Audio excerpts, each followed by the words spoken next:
Okay. Here we are. Thank you very much for being here. I really appreciate you all. I am so excited to see what happens and if we finally end up with Matt. Okay, that is our objective. We get the hot daddy with the coffee and the food. I hope you all agree with that decision. Okay, so 1 sec. Opening the game. Oops. Oh, there we go. Now, all right. Apologies for the messy problems with the windows. I'm still not really sure why the window minimizes every time I try to open the game, but it is what it is. So here we go. Oh my god, I'm very excited. I don't know if the Santa hat is overkill. It probably is, but I started playing this game with the hat, so I might as well end it with the Santa hat. Good morning. I'm from Indonesia. Hi, thank you so much for being here. Thank you. Just a little bug, I guess. That's fine. Thank you so much for being here.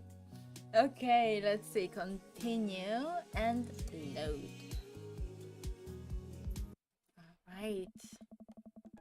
Please let me know if the audio is okay. I didn't touch any of the settings, but hopefully everything is fine. Hi Grace! Thank you so much for dropping by. I hope you're feeling better.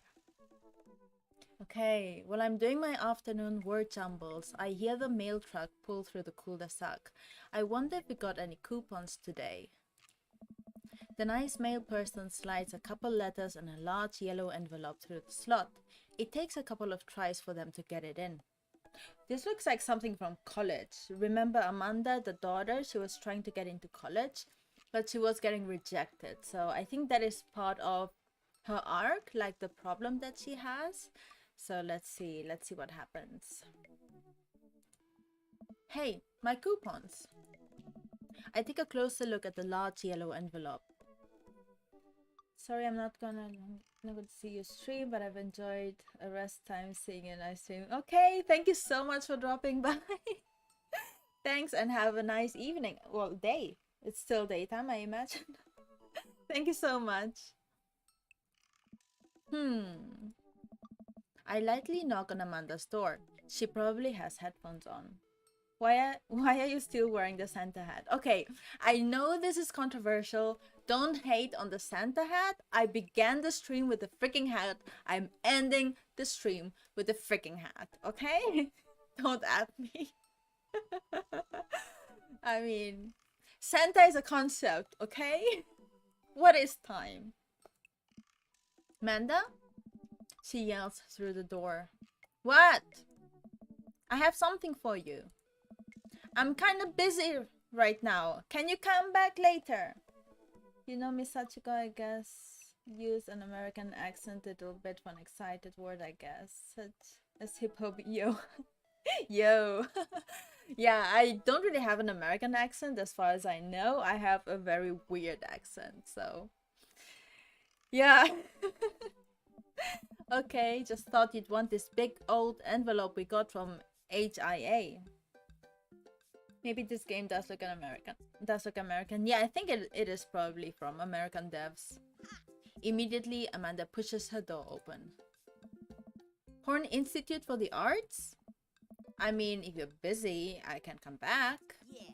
Father, please. I hand her the envelope, which she tears open with her teeth. That's probably bad for your teeth. She doesn't seem to hear me and spits out a piece of envelope. She pulls out a letter and unfolds it. And? The suspense is killing me. This is her dream school. Amanda's face is unreadable. I can't believe this. Oh, honey, it's okay if you didn't. I got in! Oh! I got in! Amanda tosses the letter aside and gives me a big hug. Congrats, sweetie. That's amazing. I'm so proud of you. Feeling a lot better, but yeah, still quite sick. I'm sorry to hear that. Sending you tons of good healing vibes through the webcam. She pulls away and looks at the letter again. Oh my god, I really can't believe I got in.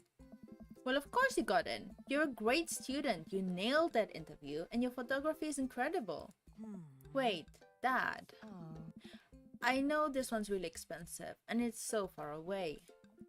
I think for a moment. HIA was one of the most expensive schools that Amanda applied to, but I know she's had her heart set on it for the longest time. It'll be tough, but we're gonna make it work. Really? Of course. Amanda hugs me again. Big hug. XOXO. The hat is staying, y'all. Yes, the hat is staying. This is my hat. Okay? It's not Santa's hat anymore. It is my hat. I claim it. Yeah. Thanks, Dad. Okay, sweetie. We're celebrating tonight. Dinner. Your choice. Whatever you want. Yeah. Whatever? Amanda and I walk along the bayside, tearing into our foil-wrapped burritos from a nearby food truck. You could have chosen anywhere in Maple Bay. Cost was not a determining factor. Please, Dad, you know I'm a simple gal. Just give me a Rito with a view. I can't say I'm mad. Amanda and I sit on a patch of grass and watch ships sail lazily through the bay. Yes. And the dorms are right next to a bunch of cafes, and there are all these galleries nearby, and there's a discount if you bring your student ID, and... Amanda, slow down. You're gonna choke on your burrito. Which, I know that in an American accent it's pronounced burrito? But because I come from, like, I know Spanish, I really want to say burrito, so I'm just gonna say that. Yeah. I know, I'm just excited. Did I mention that students get their own studio space once they're seniors? And we get all the professional photo editing software for free. It's nice to see Amanda so enthusiastic about HIA, but I wish she wouldn't do it in between bites of her burrito. I thought I taught her how to chew with her mouth closed. I wonder who my roommate's gonna be. You take a survey online and they match you with someone with a similar major and interests. I bet we're gonna be best friends. Gal is a word for Californian for girl. Yes, I know that. Thanks. Craig and I were a good roommate. Craig and I were a good roommate can be a lifelong friend. But don't even get me started on bad roommates. Oh no.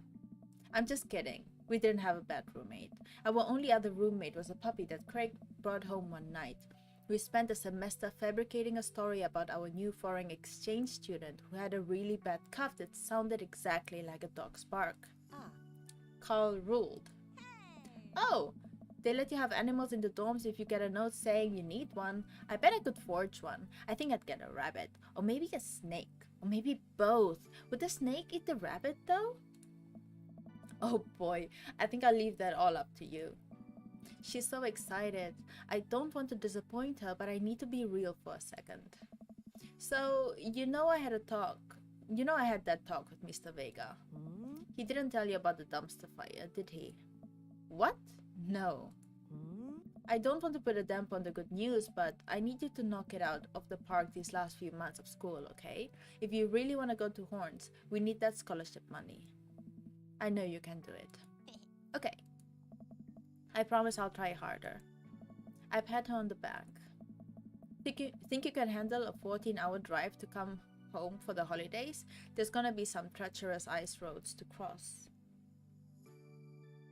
Californian accent in the United States in this game. Yeah, it does sound like a very American game, also by the way that they talk about college. And don't even get me started on the paranormal occurrences. Well, it'll be worth it if I get to see you. My eyes immediately well up with tears. Oh, Dad, don't cry. Sorry, I'm just very, very proud of you. You're all grown up now, and you're such a good person, and I hope you know how important you are to me. This is so wholesome. Oh my god, this is so sweet. Because I know that we have this story, right, of like daddy, our daddy, like the main character who's like trying to find a boyfriend and all. But he's such a good dad. It's amazing. Dad, stop. You're gonna make me cry too. It's too late, honey. It's happening. Dad, I can't get tears in my burrito. It's gonna make it taste sad. I pull Amanda in for a hug and kiss her on the forehead. That is so wholesome. Oh my god. Love ya, kiddo. Love you too, Pops. Oh, this is so sweet. Oh my god. Welcome. You've got Dad. Oh. Okay. Oh, wait. Craig. Hello, Amanda's dad. It's me, your friend Craig, who loves sports. Yeah, you're the gym bro. I have nice and smart children who are good at computers. Ah, man. Great to hear from you, buddy. What's up? I'm still strong. I'm strong. Ha! Don't I know it? Say, I've been reading up on why they protein.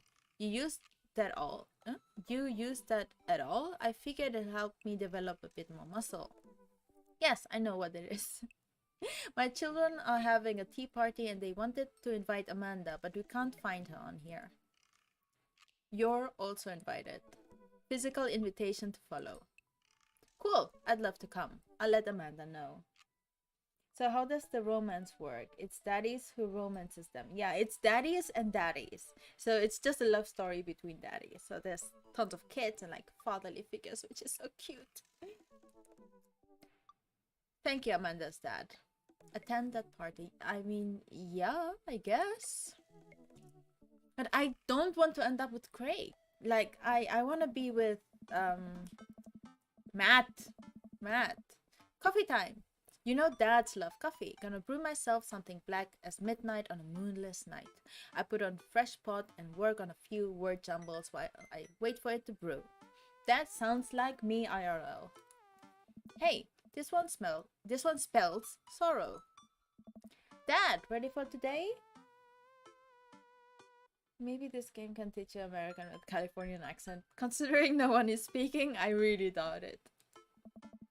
I'm ready for every day, sweetie. Gonna tackle it head on. No, are you ready for the thing that we're gonna do today? The thing that you promised you'd do. Honey, I already told you that I'm not gonna throw away my Tom Clancy novels. They're just stacked in the living room. I keep bumping into them and knocking them over and you don't even read them. Wait, no, that's not what I'm here about. The tea party, Dad. Nope, I don't remember that. Craig's Kids, the hand-drawn invitation. Amanda walks over to the refrigerator and comes back with a hand-drawn invitation on a sheet of computer paper, inviting Amanda and Amanda's dad to the tea party. They spelled cordially wrong. I mean, just put on some going outside pants and let's get going. I can just go outside in sweatpants. Nothing's stopping me. That's true. Dad, just... Ugh. I'll see you in a minute. Put on going outside pants. Fuck authority. Okay. I want to say fuck authority just because I am a very big fan of sweatpants. And B, because honestly, fuck authority. And I'm not really interested in Craig. What should I do? Any opinions? Let's see, I'm gonna wait a little bit, and if not, I'm just gonna go with the F the authority.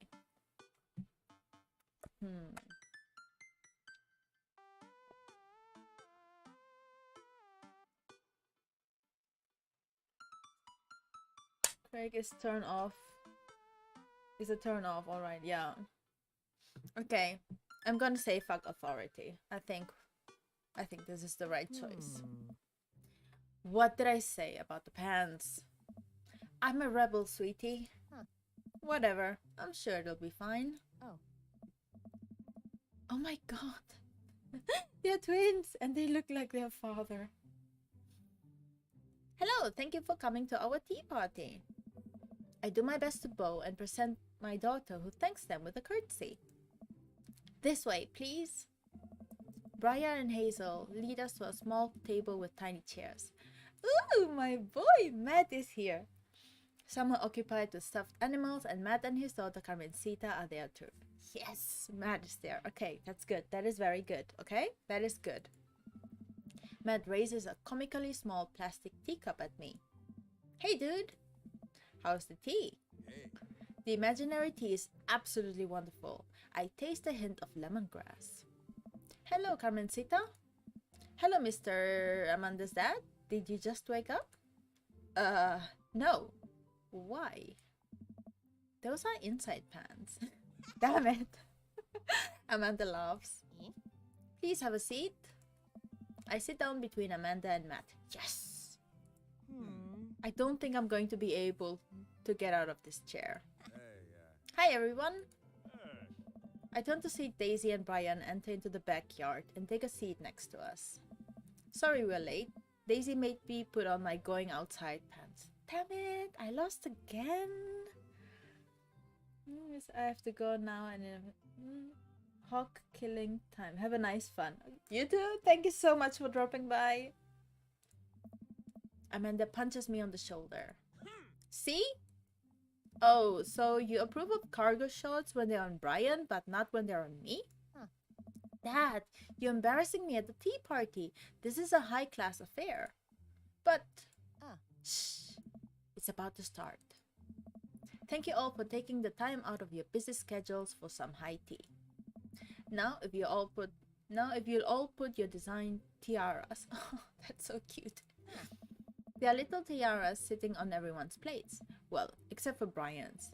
His is a softball helmet. Oh, we ran out of tiaras. I don't think this is going to fit me, but I appreciate the thought. Dad, you're royalty.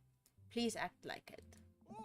Brian tries to balance the ill-fitting softball helmet on top of his head, but it immediately tumbles off and into the bushes. I'll get that later. Hey everybody! I think there's a relatively big delay between the stream and the comments. Yeah, I don't know. I tried to fix the settings about the stream and the delay, but I have no idea where to find the setting to fix that, so I'm probably going to do it for the next stream, because for this one it was already a little bit like too much work. Sorry. Craig comes out with a teapot and a tray of sandwich cookies. Dad, is the tea ready? Yeah, it's been steeping for a while now. Awesome. Would you girls like to serve your guests tea? No, thank you. We'd much appreciate our servants' help. Good. Craig leans over to me. Nice. That's me. Craig places teacups in front of all of us and a single sandwich cookie onto each of our plates. He pours some tea into my cup. Awfully fluorescent for tea. I click my teacup with Matt's. Yes! And take a sip. Hey. Good lemonade. Yo, Matt is there. Matt is there. I'm so happy. It's tea. Hey. Right. Very good tea. I lean over to Amanda, who's happily enjoying her tea. So, what do we do at tea parties? We enjoy the splendors of upper-class society, Father. She takes a dainty bite of her sandwich cookie. Marvelous. So, the meeting of the princesses has been called to order. Hear, hear. But I'm a warrior princess. I hunt and stuff, and I have like a really cool sword. Can I be a space princess? I'll allow it. And I'll be a rock star princess. I'm also a space princess. Can there be more than one? Space is pretty big, don't you think? I changed my mind. I want to be a space princess too. Dad, what are you? Do I get to be a princess? Duh. Well, I guess that makes me History Channel princess, hacker princess, Rude boy princess. Yeah, you're right. There is the lag. So now, now I have to wait until it catches up. Well, hydrate. So everyone who's watching, please hydrate.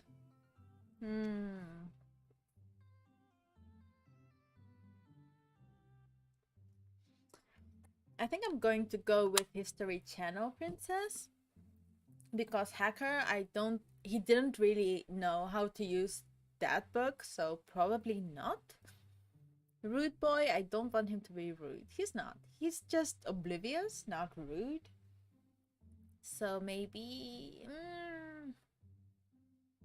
History Channel. I think I'm gonna go with History Channel because they did mention it before. Let's see. Yeah, I think I'm gonna go with this one. I feel so bad because there's a huge delay. And I'm just gonna make you all like wait for me to decide on something, which is like annoying for everyone. So I'm just gonna go with history. Like, again, apologies for the delay. I'm gonna have to figure out like what the settings are. It kind of sucks. I am ruler of all I survey, and what I survey is a 10-hour marathon of cupcake storage wars. I don't think I've seen that one. A squad of professional bakers bid on empty storage units and then have to bake 1,000 cupcakes using only the ingredients in the storage unit. So, MasterChef, right? That sounds terrible. Oh, it is. I think I'll be landscaper and general contracting princess. No one asked you, Brian. Hey. Barista princess. Woohoo! Yes, sir! Oh, I have such a crush on Matt. It's not healthy. Hey everyone. Hey everybody. CrossFit Princess here. Sure. Not now, servant. If it weren't for the princess uprising, it would be you serving me. We sip tea for a little longer, and then the girls run off to fight dinosaurs as space rockstar warrior princesses, I think. They grow up so fast. It was like yesterday that I was helping Amanda throw her own tea parties. Did she make you a servant too? You betcha. Carmencita made me actually brew tea for hers. Pitfalls of owning a coffee shop. A coffee shop. My boy. Oh. Pitfall? Your custom blends are amazing. That hibiscus one you gave me a while back was choice. Hey. Oh, thanks. Hey. It's really nice the girls are getting along. Yeah, I'm really glad we moved into this community. Hey, dude. We are too. Amanda's been kind of a role model for them, you know? I hadn't even realized. And I don't even know if Amanda does either. But I guess they're right. All of the girls in the neighborhood look up to her. She seems to go out of her way to play with them. I'm so proud of her. Oh, that is so sweet. Look, Daddy is very sweet. I love him. You better not proud Daddy cry at this tea party, Daddy. I brought extra word jumbles if anyone wants to kill some time while the girls play. Oh, are we gonna play it? That would be pretty cool. Oh no, we're not. The day rolls on and the girls get all tuckered out. Amanda spends the whole day playing with them and taking their pictures, promising that she'll send them the best ones later. She's so nice. We all clean up and help put away the tea sets and tables, then head out as Daisy and Carmencita fall asleep on their dad's shoulders. Oh. Take care, guys. Thanks for coming. Bye, History Channel Princess. Ah. You want dinner? Okay, Sachi, I gotta take a nap. Okay, rest as much as you need. I hope you feel better soon, and thank you so much for coming. I'll send you a message later. Okay? Thank you. Nah, I filled up on cookies. Me too. I'm tired. I'll be back if you're still streaming. Thank you. Feel better soon. Dude, same. Playing with a bunch of little kids who all simultaneously want your attention and approval is surprisingly exhausting. But in a good way, but also in a kind of scary way. How so? I feel like I gotta be on my best behavior for them. I don't wanna let them down. Is this because you still feel bad about dropping the F-bomb in front of your cousin that one time? I corrupted her, Dad. She secondhand smokes me now. No, she secondhand smokes now. Secondhand smoking? I mean, that's not... I mean, it is a big deal because that means she's surrounded by children who smoke, but still. Well, those kids really look up to you. I'm glad they have you as a role model. Shucks, Pops. I ruffle Amanda's hair. No. This is so sweet. You've got dads. I've got dads. You bet I've got dads. Hi Daddy, it's me, your dear old friend from way back in the day, Dad Manda. I'm delighted to see you've signed up for that book. They've recently added this exciting new messenger service, so you may find yourself receiving messages from other dads, like myself. Take care not to miss them. This is... Oh, why am I still getting the notification? I mean, I want to go with Matt, obviously. So, I kind of feel curious for everyone else. I'm gonna go with Matt again. I'm shameless. I'm sorry. Let's go. Message. I just like the barista. I mean, sue me. Instead of messaging the guy, why don't I just walk over and grab some coffee? Yes! I'm feeling really sluggish today anyway. Like, coffee is always the best choice. Like, if you know me, which you might, coffee is the best of the best. Like, I live for coffee. Amanda! Amanda sticks her head out of her room. Father! Wanna go to the coffee spoon? Oh, so you get called cool once, and now you're the cool dad who hangs out at coffee shops and listens to neo jazz and stuff? Amanda! Are you gonna bring your laptop and your leather-bound journal so you can work on your poetry anthology? Look, honey, do you want me to buy you coffee or not? Let me grab my laptop and my leather-bound journal.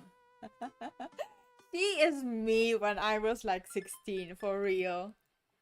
Not that I had a laptop, but had I had a laptop, that would have been totally me. Amanda and I make the short walk over to the coffee spoon. The place is quiet today, just a few people hanging out and reading books in the cozy little nooks. I walk up to the counter and see a familiar pierced face. Oh, that's the guy we met at the concert. I forgot his name. Pablo. Hey, you were the dude I yelled at a bunch the other night. Amanda casts a sideways glance at me. He tried to sell me shirts. And who might you be, miss? This is my daughter, Amanda, the person I am a father to and very protective of. Fair? An honor to make your acquaintance. My name is Pablo. Did I mention that I make witch house music? I wouldn't call witch house music, but okay.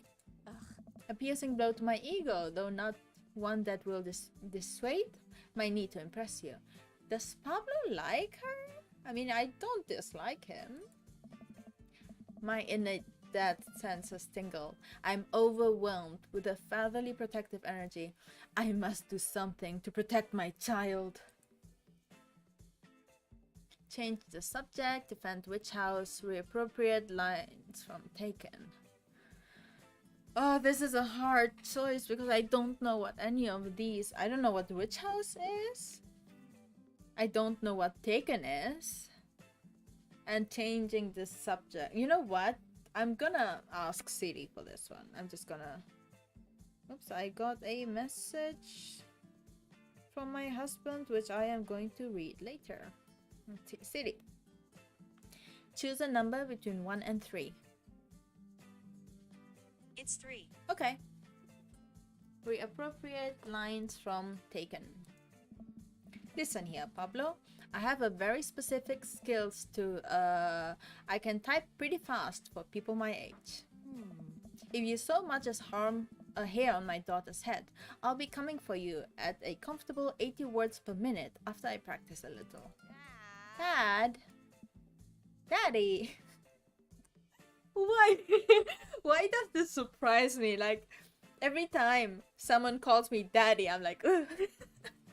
Silly me. There he is. Matt comes out from washing dishes in the back room to meet Amanda and I. He and I high fives, as fellow cool people do. I see you've met my newest employee. Ooh. At your service, although I am only here until Vacant Vale starts their world tour. Andrew, hi! I have a specific set of skills. Movie with Liam Neeson. I don't know which house. Oh! Thank you for letting me know, Andrew. Thanks. When's that? See, this is the thing. Like, so many of these references, like to films or pop culture, they just go over my head. Like, I do not get it, so sometimes when I'm stumped, I will just ask Siri. Like, his daughter is kidnapped and he gets her back from them. Oh.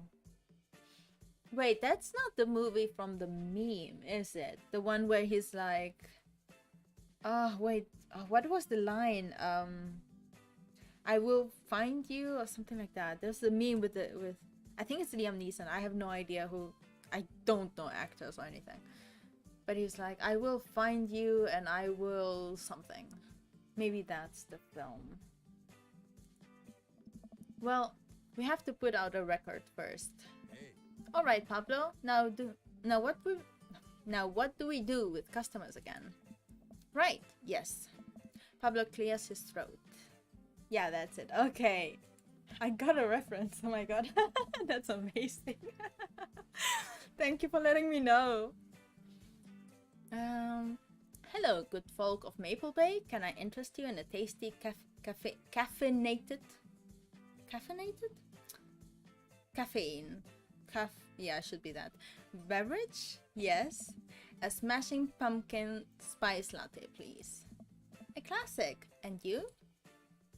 Americano football, decaf for cutie, Father John Mist. You see, all of these is just...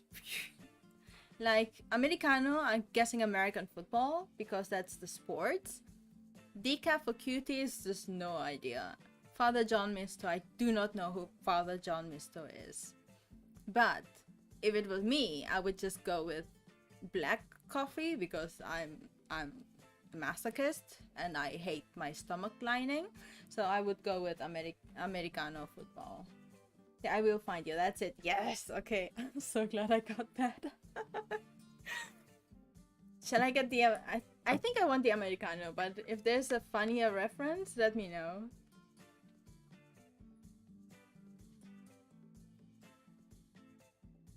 Also, while I hydrate, remember you all need to hydrate as well. Like, I'm not gonna go for decaf, because decaf is not... I would never have decaf unless I had to.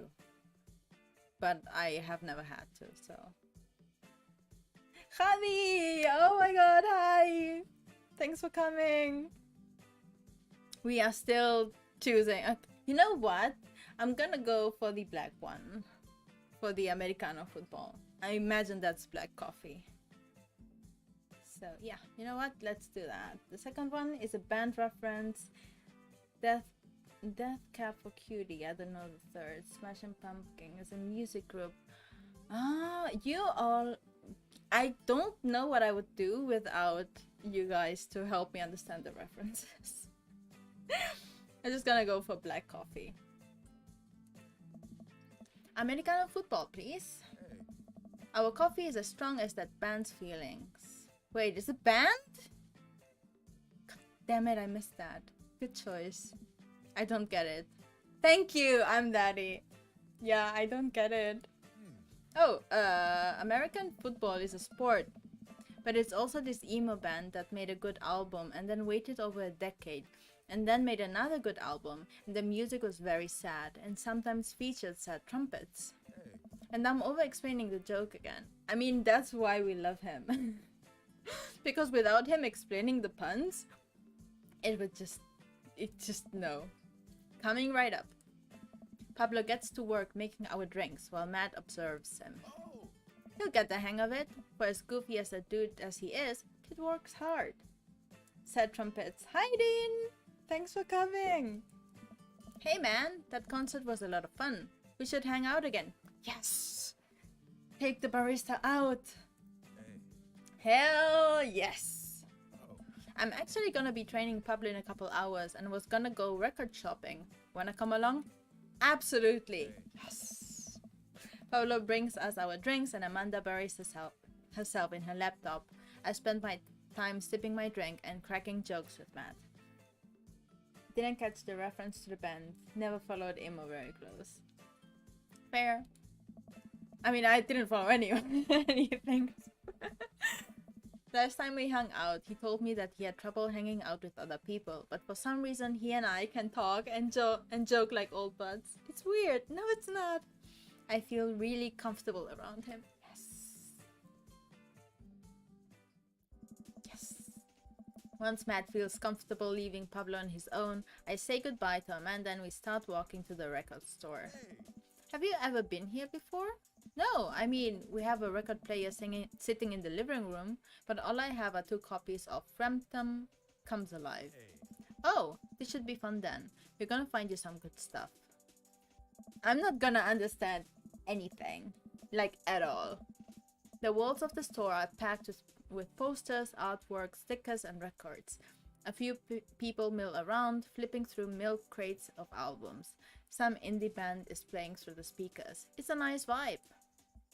So, why do people still buy records? Isn't it kinda outdated at this point? I think this would offend him. Hey. There's a lot of people who will try to tell you that vinyl records sound warmer or more true to the artist's intent, but I really think it's just nice to collect records. Hey. It's cool that in this day and age we have just about every song ever created available instantaneously on our phones, but there's something about holding an album and getting to see the artwork on your hands that I'll always love. Hey. That's why I try to get as many of the records that I love in physical form as possible. Remember when we were kids and we would have to wait around by the radio with a cassette tape so that we could record our favorite songs? Okay, who else is old enough to have done this? A cute coffee date, yes! So I remember a time when we all had the radio and we had the thing where we could record. We had like the empty cassettes and then we would press record.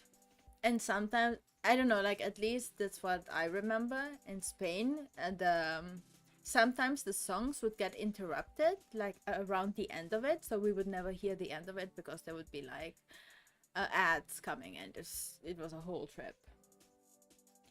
I just like having my favorite bands on record. Yeah. I mean, honestly, I just use YouTube for music. I'm horrible. Hey. It made each listen really special, and mixtapes were even cooler because of how much work they did. That is true. That is true. A time when we would gift each other. I mean, okay, we didn't use mixtapes. By the time that I was older, we would burn CDs. But yeah, I did it, and then the MC started talking. Was the worst. I know. It's like, dude, I'm listening to the song. It's so rude. They probably did that on purpose though. So now you just make a playlist. I think the last time someone gave me a real mixtape was in high school. Is he gonna give us a mixtape? Is Matt gonna make us a mixtape? If he is, I'm gonna swoon. Hey. I look around the multi-level record store and spot some genres.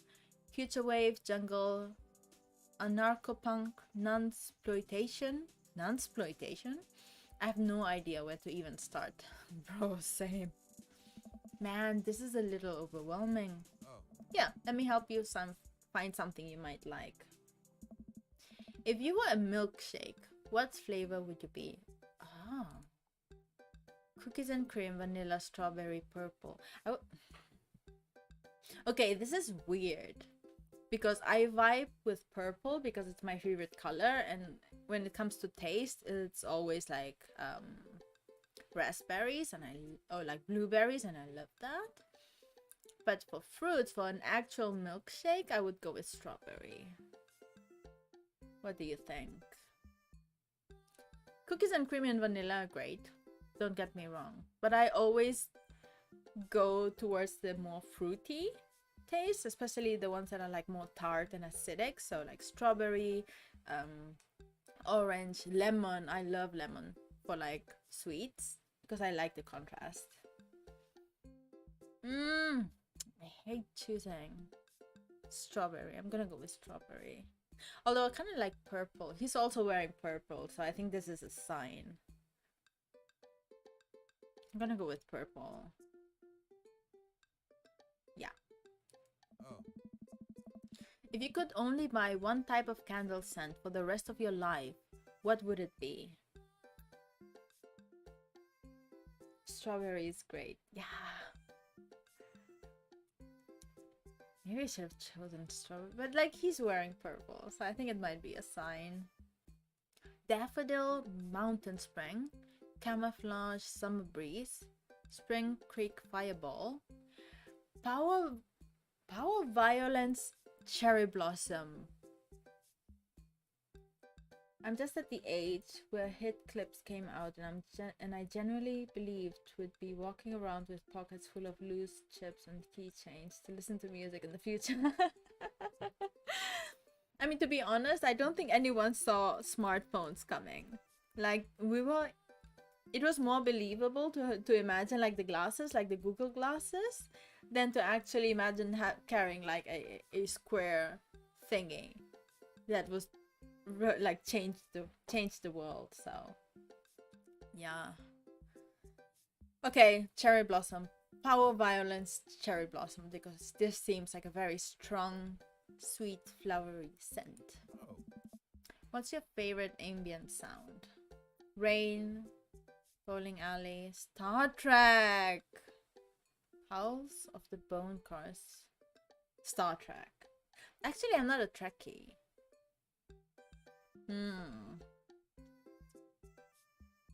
What I would say rain, but it's such a typical answer. Bowling alley for sure not. Out of the Bone. I'm gonna go with Star Trek. What's your dream vacation spot? My backyard, an active volcano, living off the fat of the land in Ibiza, starting a new life in the Baltics. My backyard. I'm an indoor person. What's your deepest, darkest fear? I worry that people are nice to me only because they want something from me. I feel that I don't deserve happiness and won't ever get it. What if nobody exists but me, and I've fabricated this universe saying you too and the way to tells you to enjoy your food? Okay, these are very real. But the most embarrassing thing is when someone tells you like something and you go like you too, and that's like not appropriate. Like, yeah, enjoy your food, you too. Yeah, no. Matt thinks for a moment. What? Oh, I know just the thing. Hey. Matt runs to the other end of the store and returns holding a record behind his back. He shows it to me. I'm trying to think of any embarrassing moments. I mean, I've had many embarrassing moments in my life. And of course, the one time that I want to think about them, I cannot think of any. But when I'm trying to go to bed and trying to fall asleep, then everything comes to me, of course. This is rap music, R.A.P. music by Killer Mike. Sounded like you wanted some mean stuff. This album was actually produced by LP, so you could technically consider it the predecessor to all of the run-of-the-jewel stuff they've been doing. Whoa, dude, thanks for the recommendation. Hey. You're gonna have a great time with it, promise. Matt and I bring our records to the cash register. A young girl with a septum ring and buzz cut stands behind the counter with one earbud in. So real. Very real. Usual stuff today, Matt? Hey. Just some light pickups. Matt places 3 albums on the counter.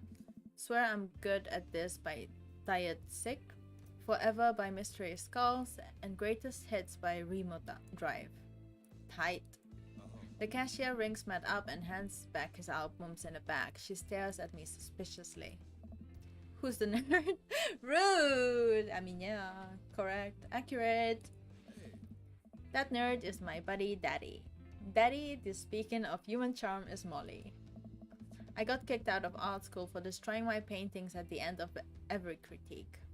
Why don't we get an image of Molly? Lovely to meet you. Anyway, Matt, is the open mic stand?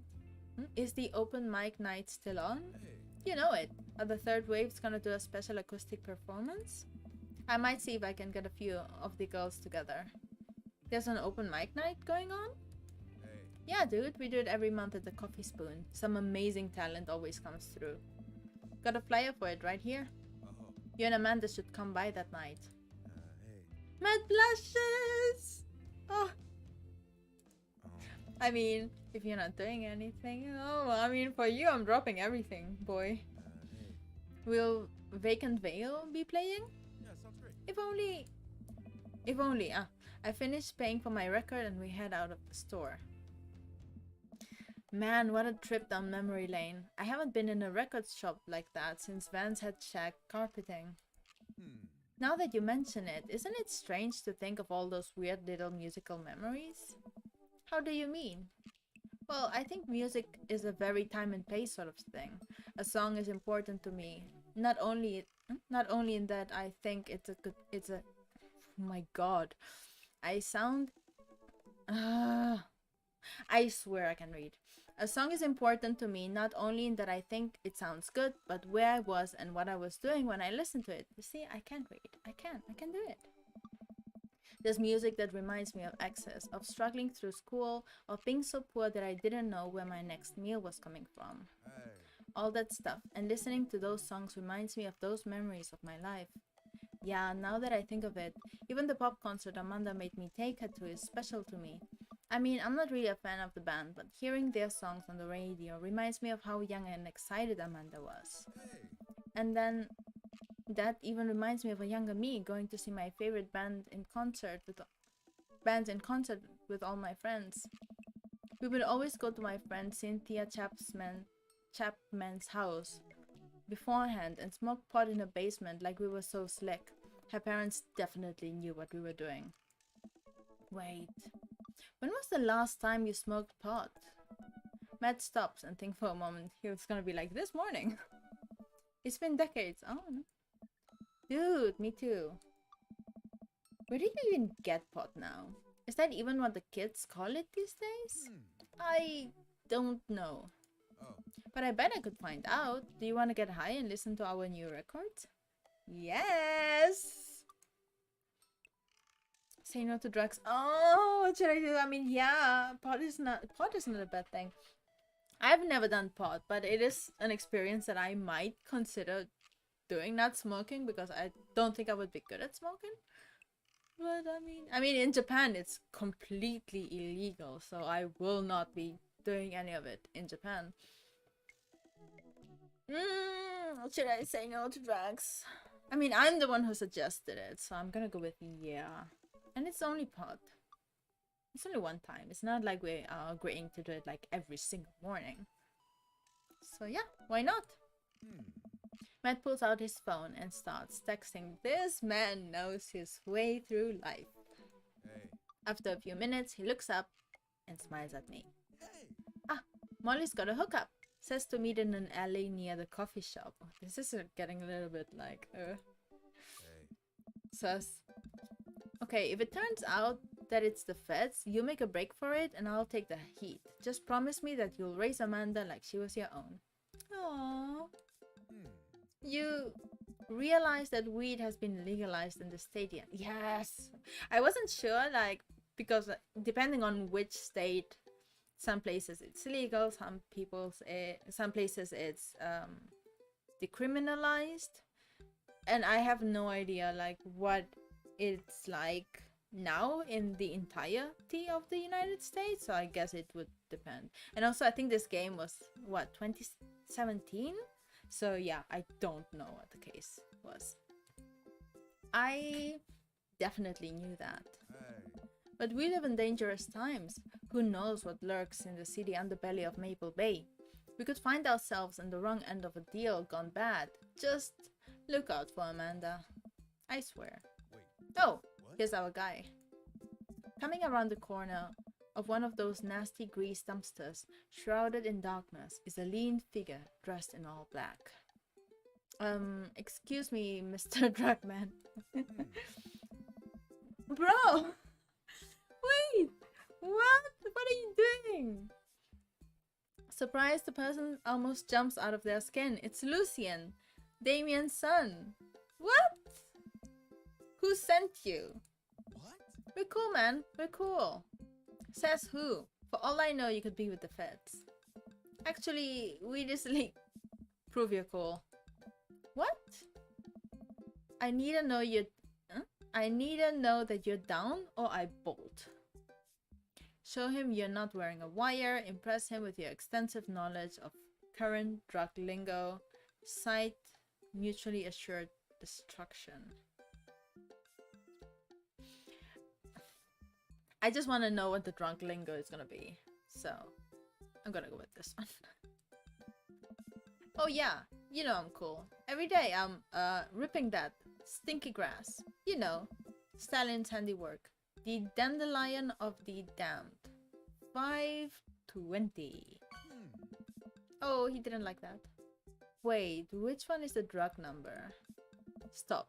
Please stop. Look, it's fine. I get it. Buzzcut Molly said you were coming. Right.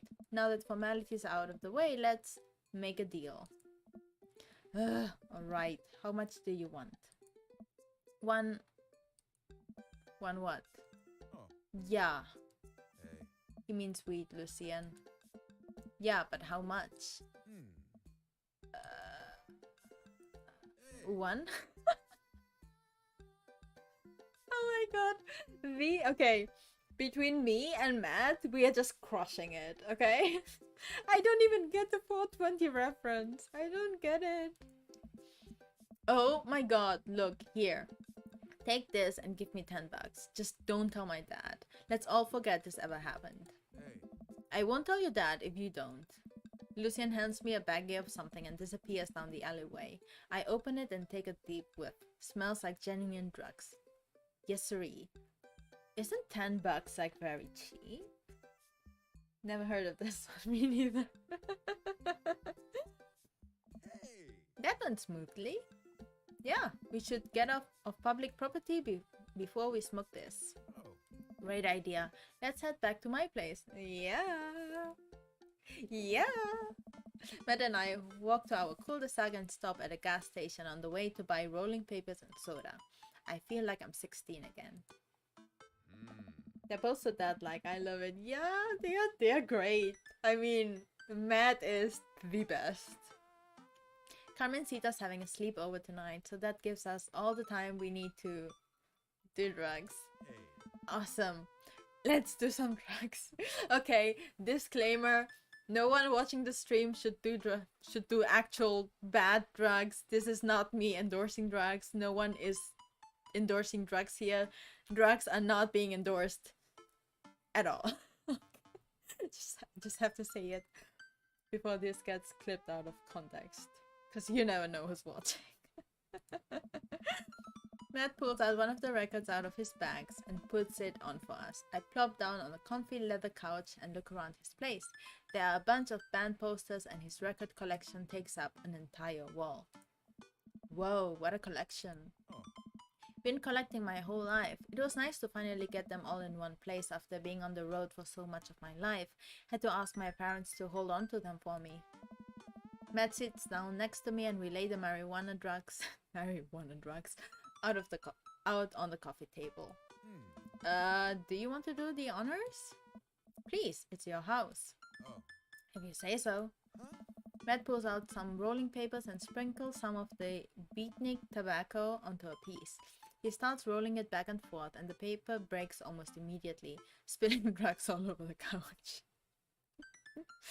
I'm pretty sure, even me, I'm pretty sure this is not how it works, okay? Hey. Never was too good at this. Hey. Matt tries again and is able to successfully roll a nice looking weed cigarette. He hands me a lighter and the blunt, I think, and I take it. Well, let's open up the nug, smoke some of the gateway drug, rip that golf fail. I don't know what any of this means. Oh my god. I think, okay, this game is fantastic, and I think it would be even better if I actually got the references. Oh my god.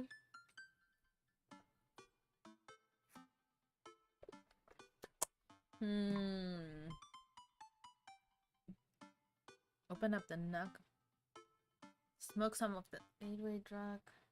I had to step away. What did I miss? Okay, so they are having the drugs. And they're going to start having the drugs. Weed. Open up the... it's about cannabis. Yeah, but like, I don't know which of the three I should get so that he will like me. Open up the nugs. Smoke up the gateway drug. True inclusivity. Yes, absolutely. I think I might go with the second one. Should I go with the second one? Gateway drug. Back is a nugget of the plant. Weed is called a gateway drug, which is a reference to grass. So I guess that is also why they use the golf thing. Because golf has grass, I imagine. So I'm gonna go with the gateway drug. Yeah, it's... yeah, I think. I don't know. I really like the music, by the way. I'm gonna go with the second one. I think I'm gonna go with the second one. Let's do second one.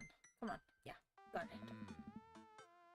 I don't know if that's what people call it. Look, Matt, it doesn't matter what other people call it. What is important is what we call it, okay? Like it's like cogollo in Spanish. I've been using it myself. Yeah, smoking grass is a slang term. Thanks for letting me know. I light the joint and inhale deeply.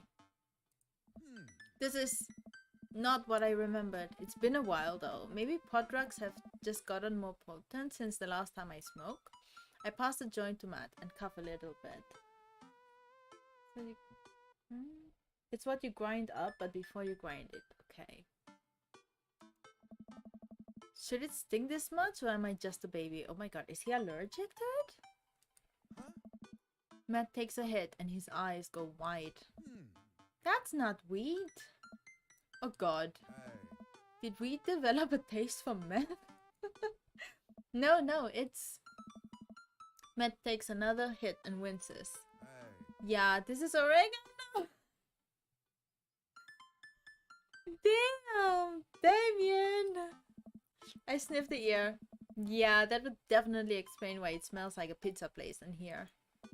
That little punk ripped us off. No wonder it was only like 10 bucks. Hey. Oh well, we can still relax and enjoy the music sober. You know what? You're right. Hey. We sit and listen through the Diet Sick album that Matt bought, which is catchy as hell. I look around the room again and see photos of Carmencita growing up. I spot a young woman with a huge smile in one of the pictures with the two. Who's that? Hey. Oh, that's Rosa. She was Carmencita's mother. She died when Carmencita was young. The only thing I don't like is the let's kill the spouse trope, because I don't like killing people for the sake of plot.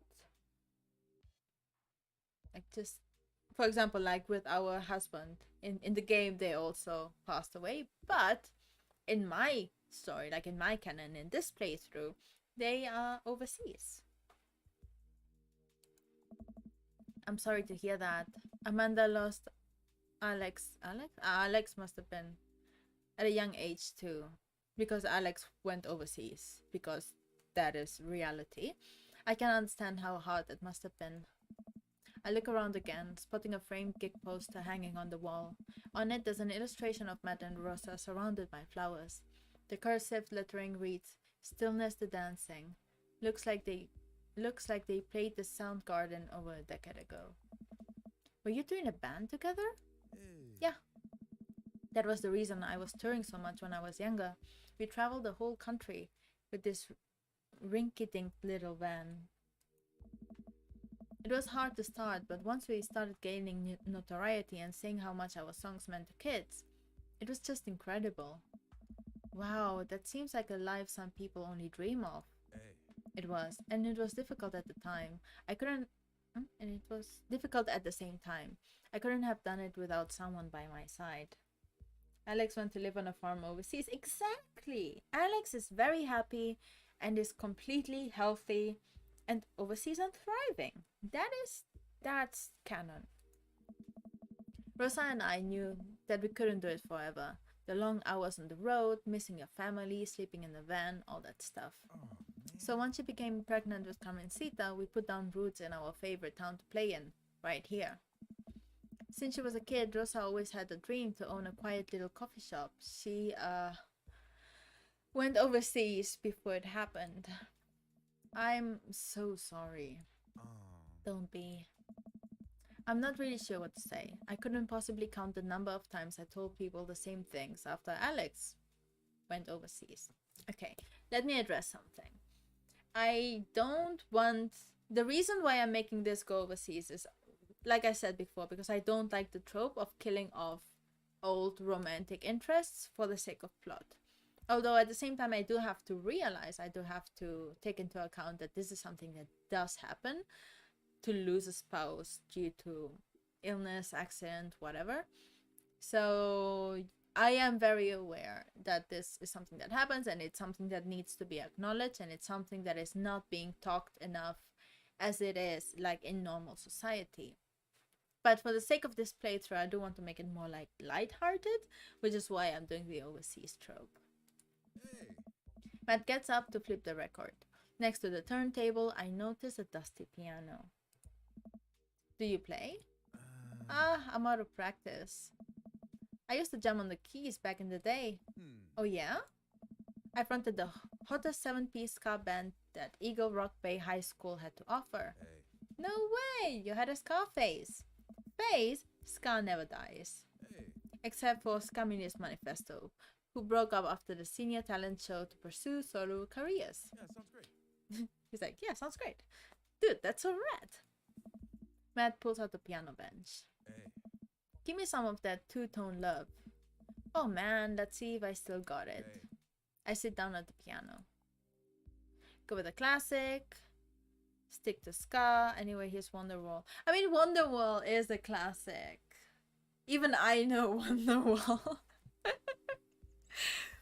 And the only reason why I think I know Wonderwall is because my friend got married with it. Like, she was walking down the aisle with Wonderwall. I think that was the song. If that's not the song, then I'm very embarrassed that I'm thinking that that is the song. But I do know Wonderwall. Would he appreciate ska more? I think he might appreciate ska because that's who I am. But Wonderwall is a classic. But I want to impress Matt with who I am, and I am a fan of ska. I am ska personified. So let's do ska. Hey, I think I'm doing it. I'm playing ska. Hey. Wait, that was just smoke on the water. Matt, I've forgotten how to play. The Deep Purple is always appreciated, nonetheless. Alright, buddy, can you top that? I wish we could have played that. Like, actually played that. I shouldn't. Oh, come on. It's You're My Wonderwall. It's yeah. Wait. Like, I know the song, but I cannot remember it. You're my Wonderwall. Yeah, like I do know the song. Yeah, ska. Okay, good. I picked a good one. Oh. No, it's been a long time. Don't force him. I don't want to force him. If he doesn't want to play, then that's fine. Drop it. I'm gonna drop it. I don't want to force him. I wouldn't force anyone to play against their will. If they say no, it's a no. Okay, buddy. Sorry to put pressure on you. Hey. I mean, it's not a problem. It was good to watch you get back in touch with the music that flows through you. I learned to play that song when I was 15. Hey, yeah. Matt and I listened to more records until it gets late and I decide that I need to get to bed. Matt walks me to my door. Hey. Let's never tell anyone about the oregano, okay? Deal. Wait, can I tell my doctor? I don't know anything about the health effects of smoking oregano and Oh. I think we'll be fine. Oh. Night, dude. I smile. Night. Was it a good date, though? I walk inside and the house is dark, save for the sliver of light coming from beneath Amanda's door. Huh. I knock lightly on the door and enter Amanda's room. She's sitting at her desk with a camera, editing photos. Hey, Amanda. Amanda swivels around in her chair to face me and slumps down. Mm. What smells like a pizza parlor in here? What? Nothing. So, what's up? Dad, I'm hungry. Whoa. Wait, no. Hi, hungry? Ah. No, I'm Dad. I don't know why that joke always gets to me. Like, I love dad jokes and like dad puns. Amanda collapses on the floor. I promised myself I'd never let it come to this. Sorry, kiddo. You set it up. I spike it down. You're a monster. Want some spaghetti? Yes, please. Huh. Amanda and I boil pasta and heat up sauce in a pan. Well, I boil pasta and heat up sauce while Amanda watches. Despite my best efforts, I'm not able to set it on fire. Ah. How was record collecting? It was great. Did you know that Matt used to play in a band? No way! Was he good? I don't know if the band was good, but he played some piano for me. He didn't play piano. What's happening? And it was amazing. He didn't though. Yes. He played piano for you? Dude. Yeah. I brought it up that he should play at the open mic night that's happening in his coffee shop. But he got kind of weird about it. Huh. Hey, I saw a flyer for that. We should go. It's not too late to start a father-daughter punk band and play a couple tunes there. Yeah, let me break out of my glockenspiel. I think I only know hot cross buns, but we can work off the chord progression. Amanda and I have a nice dinner before she goes back to her room to do photography stuff. I end up watching True Life. I'm a house hunter. They're staging an interview for the house hunter, who is crying uncontrollably over the color of the walls. They know they can paint the walls of the color, any color they want, right? Matt's song is stuck in my head all night. Yeah, are you sure about that? Please tell me it was a good date. Please tell me it was a good date.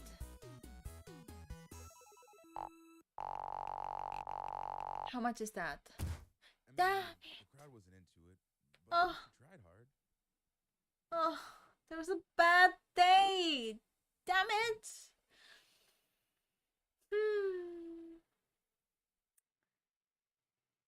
Oh, this hurts my heart. I'm not giving up. I am seducing him, okay? Well, it's been a long day. I'm just about to pack it in. After a few bites of ice cream from the freezer, I turn off all the lights and walk down the hall to my room. I wonder if Amanda's still awake. That kid needs some sleep. As I pass her room, I hear a faint sound, but I can't quite make out what it is. I get a little closer. No, cool. Lots of oregano. Yes. What an embarrassing date. Is she crying? No. Plenty of scar. Yeah, I got a ton of scar points. I knock gently on the door. Hey, Manda? The crying immediately stops. Not right now. Her voice sounds strained. She sniffles. I need to make sure she's okay. I open the door. Oh, in the dark, I see Amanda's outline in the middle of a bed, knees hugged up against her body. Is everything okay? I don't want to talk about it.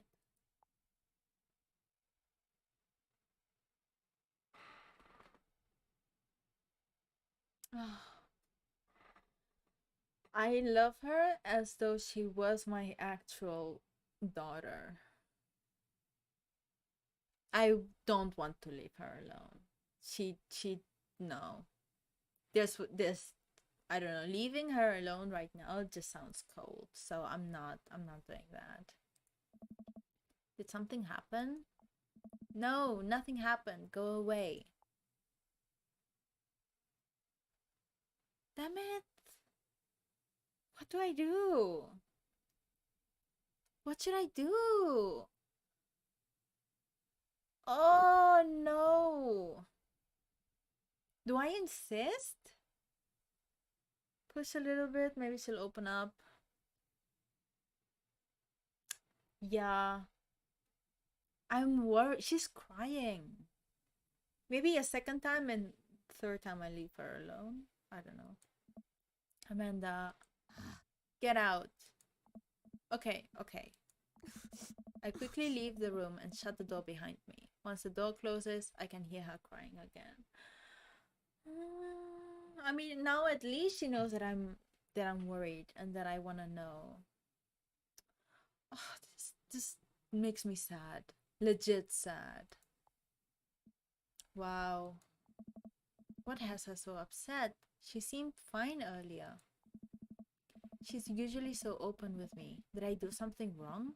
Is she mad at me? I guess if she wasn't before, she definitely is now. I can't even remember the last time she snapped at me like that. I have a hard time falling asleep, but when I finally do, I'm still thinking about Amanda. Oh, Amanda. After a long night of very little sleep, I roll out of bed and make myself a pot of coffee. Amanda should be up for school soon. Maybe she'll be willing to talk about whatever's bothering her. I'm so worried about Amanda. About 10 minutes before she's supposed to leave, Amanda comes out of her room and makes a beeline for the freezer. Morning, Amanda. Morning. She drops a frozen waffle into a toaster and slams the freezer door. She won't look at me. Yikes. So, anything big going on at school today? No. Okay. Do you need a ride to school? No. Want some coffee? Amanda pulls the toaster level up and takes a still freezer burned waffle out before it's finished cooking. I have to go. Amanda picks up her bag and storms out. Oh. Actually, the sound just scared me. Okay. I haven't seen her act like this in a long time. It's usually short-lived, but it always hurts. Hopefully this blows over and things are back to normal soon. Oh my, what is going on, Amanda? I sit back at the kitchen table and look at a picture of Amanda and I hanging on the wall. In it, I'm teaching her to ride a bike. Her face is a mixture of excitement and pure unadulterated fear. I remember how determined she was. Every time she would fall off and scrape her knees, she would get up and try it again. Finally, I had to stop her because she was bleeding everywhere. Then she started to cry because she didn't think she needed bandages and wanted to keep trying. As I put the bike away, she just stood in the middle of the street and screamed. Then I took her for ice cream, and it was like nothing even happened. After giving it a bit of thought, I decided that if I first force her to talk about it, I'm only going to make things worse. But I have an idea. I start rummaging around for ingredients. Ooh. I hear Amanda walk in the door. Instead of heading for the kitchen like she usually does, she makes a beeline to her room. She's clearly trying to avoid me. Hey, Pumpkin? What? Can you come here for a sec? There's a moment of silence. I think Amanda knows that we love her, though. Yeah. I wanted to say sorry about last night. I'm just worried about you, kiddo. I get scared when I know something's wrong, and I get even more scared when I feel like I can't do anything about it.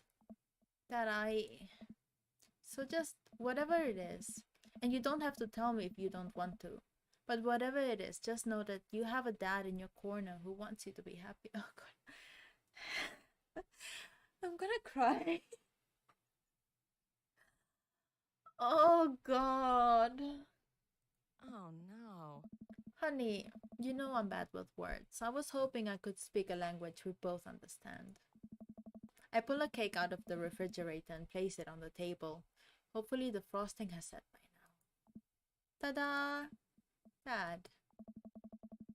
Sorry you're sad, but I support you 100%. It took me a really long time because I ran out of red frosting somewhere around sad and had to start over, and this is so sweet. This is beautiful. It's strawberry. Amanda gives me a big ol' hug. I grab some plates and forks and serve us some delicious cake. So, it's really stupid. What is? This whole thing. I know I've been really weird lately, and I don't even know how to explain it. I feel like I might have to make you a chart. Such a good dad. He is so good. Like, this is, what was the expression? Like, pulling at my heartstrings? It's, ugh. I'm listening. Do you want me to take notes? I guess I should start from the top. So, you know how Emma R is going to that fancy school in California, right? Emma R. The one who booked in Dead Goth and Beyond, Okay, so last time I played was a while ago. About 2 weeks ago. There was Emma R and Emma P. I think Emma P was the best friend and Emma R was the other one. That's what I think. Does anyone else remember? I think it's the other one. I think. Because Emma P is the best friend. It's not R. The only reason why I think I remember is because P is easier to say than R. And I would have remembered if R was the first name that I had to go by.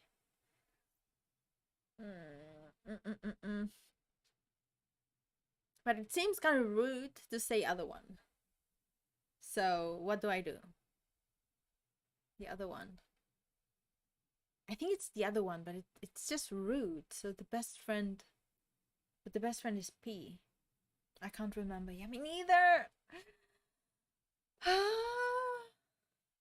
gonna go with the other one. I'm going to go with my gut. But my gut is also telling me that the other one is rude and she will be mad. Because Emma R should also be her best friend. Because you can have more than one best friend. That's how it works.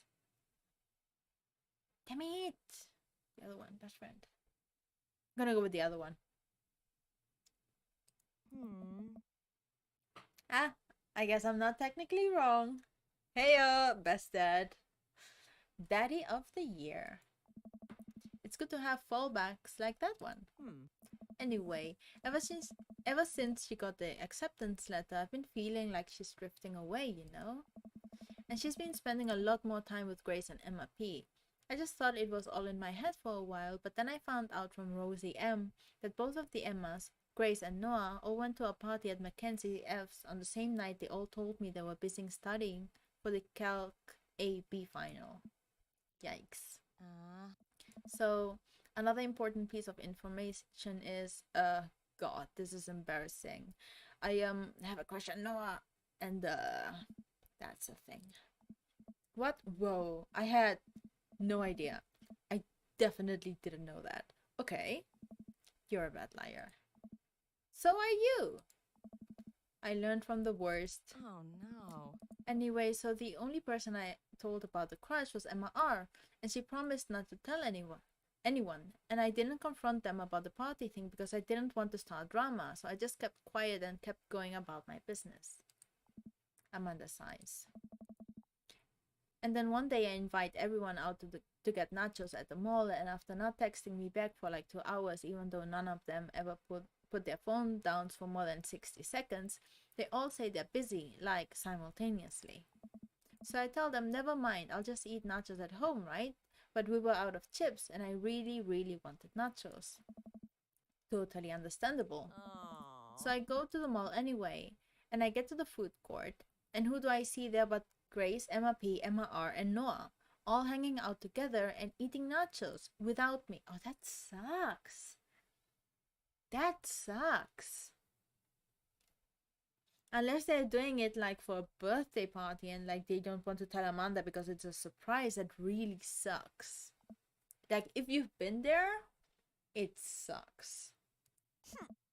It gets better. I'm standing by the escalators watching them, and I realize that Noah has his arm around Emma R, which is kind of weird, right? That sucks. But then they kiss. Ah, Amanda, I'm sorry. No. Yes, I know. So I storm over there, and I'm like, hey. And Grace drops a nacho on her shirt because of course she does. And Emma R is just like glares at me. Grace, nothing is coming up. I don't know who that is. I mean, I know a Grace who's not here, but I think if the name Grace came up in another stream, I would have remembered, just because I know a Grace. Grace is the boring one, gossipy one. Did she poop in the bed too? Oh god. Oh god. Who is Grace? Boring, gossipy? I'm not gonna say poop. Although Grace is not I think if she was gossipy, we would have heard her name by now. But the thing is, because I know Grace, it kind of feels rude. City. I'm gonna go with City for this. Choose a number between 1 and 3. That would be 1. Okay. Sorry, Grace. The boring one? Well, yeah, but that's not the important part. And she laughed. Okay, that's a win. Grace is the one nobody... I guess that's me now. No. But anyway, nobody will say anything. And I'm just like, you guys suck. Which I realize is not the most eloquent thing to say, but I was very angry and really embarrassed. And I just wanted to get out of there. So I left without nachos, might I add, which only further contributed to the shitty day, and immediately drafted a super long text to the group chat asking them why they've been so weird. And I wrote another one to Emma R, asking how long the Noah thing's been going on, and sorry, I know it's a lot. You still following? Yeah. I'm a little confused. Yeah. What did she say? I'm invested, Amanda. I know. Okay. I got this. What did she say? Oh, okay. Get a load of this. Emma R says, you know what? Let me just read it to you. Amanda pulls out her phone and reads, word for word, an arduously long string of text messages. Can you believe that? I mean, I'm not reading it, so... Oh, Jack, hi! Thanks for coming! Thank you so much. So we've had a date with Matt, another one, which didn't go really well. Which still makes me sad. And now Amanda is telling us what's been bothering her, which is that her friend suddenly ghosted her. And now she's like updating us on what happened. I cannot believe that. We're here for the tea. Yes. I cannot believe that. No. I care so much about Amanda's social life and mental well-being, but man, do I not understand what she's talking about. Yes, I do. This is all beyond me, but I am trying my hardest to be supportive. They were dating in secret for like months. Oh, that sucks. Fuck Amanda R. So I told her that she's being a really terrible friend. And she's like, well, if you think I'm so terrible, then just stop being my friend. And I was like, okay. And then she left me on red. And then that really sucks. Ugh. I'm glad she's talking to us about it. I know. We finally got her like to open up, which is very good. Wait, left me on red? What's that? Oh, like she saw my message and didn't reply. And I know because they are red receipts. I don't know what red receipts are, but I'm going to nod and pretend I understand. Gotcha. So while this is all happening, I'm talking to Emma P about how mad I am because she's at least being kind of reasonable, and I'm venting to her about how pissed I am at everybody and stuff. And then out of nowhere, Noah texts me and is like, how could you say that about me? And I'm like, say what about you? And he tells me that Emma P sent screenshots of everything I told her to the group chat that I got kicked out of. What? Alright, I think you lost me at screenshots, but that definitely sounds bad. What did you say about Noah? Even I know what left me on red means. Not daddy. There's so much more, but honestly, it's just all really stupid teenager stuff. Okay. I don't believe that there is such a thing as stupid teenager stuff. Mostly because when a person is a teenager, they're like what? From 13 to 19, right? That is their whole life experience. It matters to them. It's important. Whether for us adults we think that it's stupid, it's not. Like, even if it doesn't mean anything to us, it means the world to them. So I don't like this way of like minimizing somebody else's pain. So I'm gonna be a good daddy and I'm gonna support you, and if this hurts you, I'm gonna be here for you. The bottom line is that everybody dropped me. Half of my grade hates me, and now I have no friends. Amanda. Daddy said the same. I'm so sorry.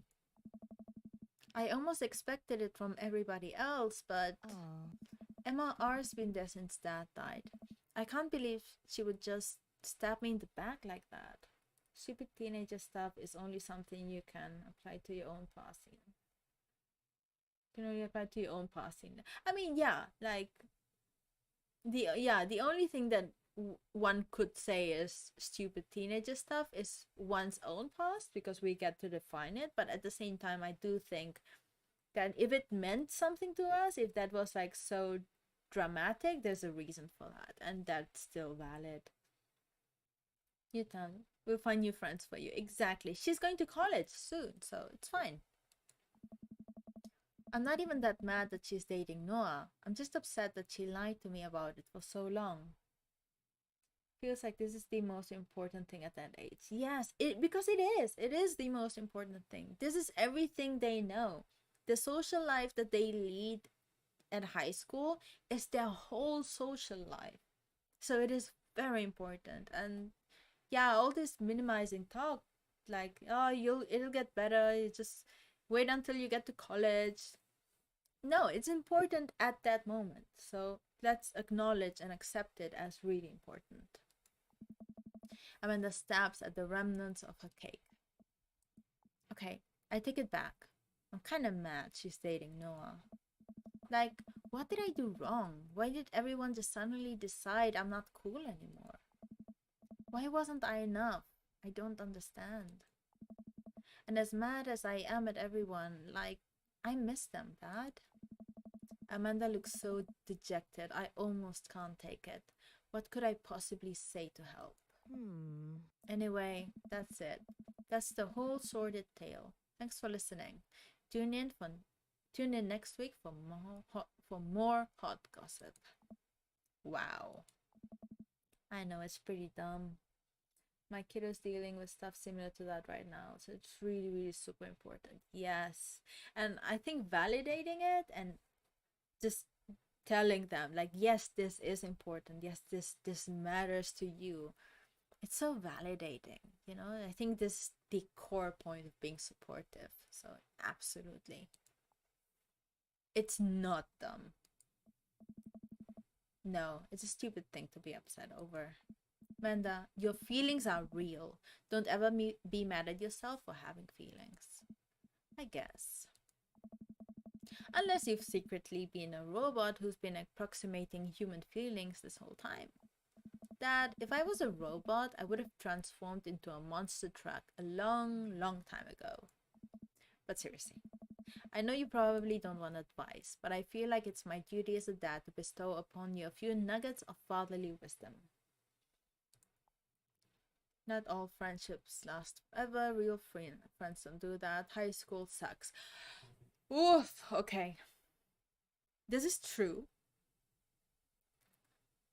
This is true-ish. Because, I mean, real friends are still people and people fuck up. So even real friends get to fuck up. That's life. So not this.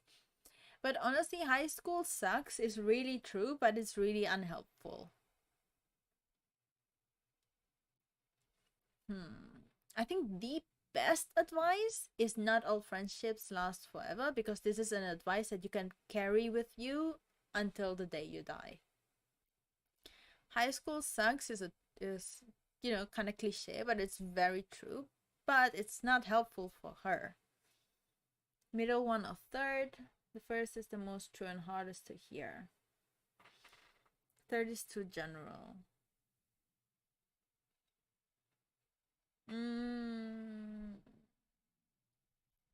Like, I think the best one,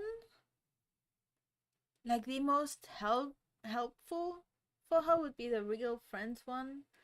But it's not, I don't believe it's true. First is the best because nobody believes it until it happens to them, but they'll remember you said it. First one, friends change with time. Okay, I'm going to go with the first one because it's true. I think this is the lesson that everyone learns eventually. People are going to come in and out of your life.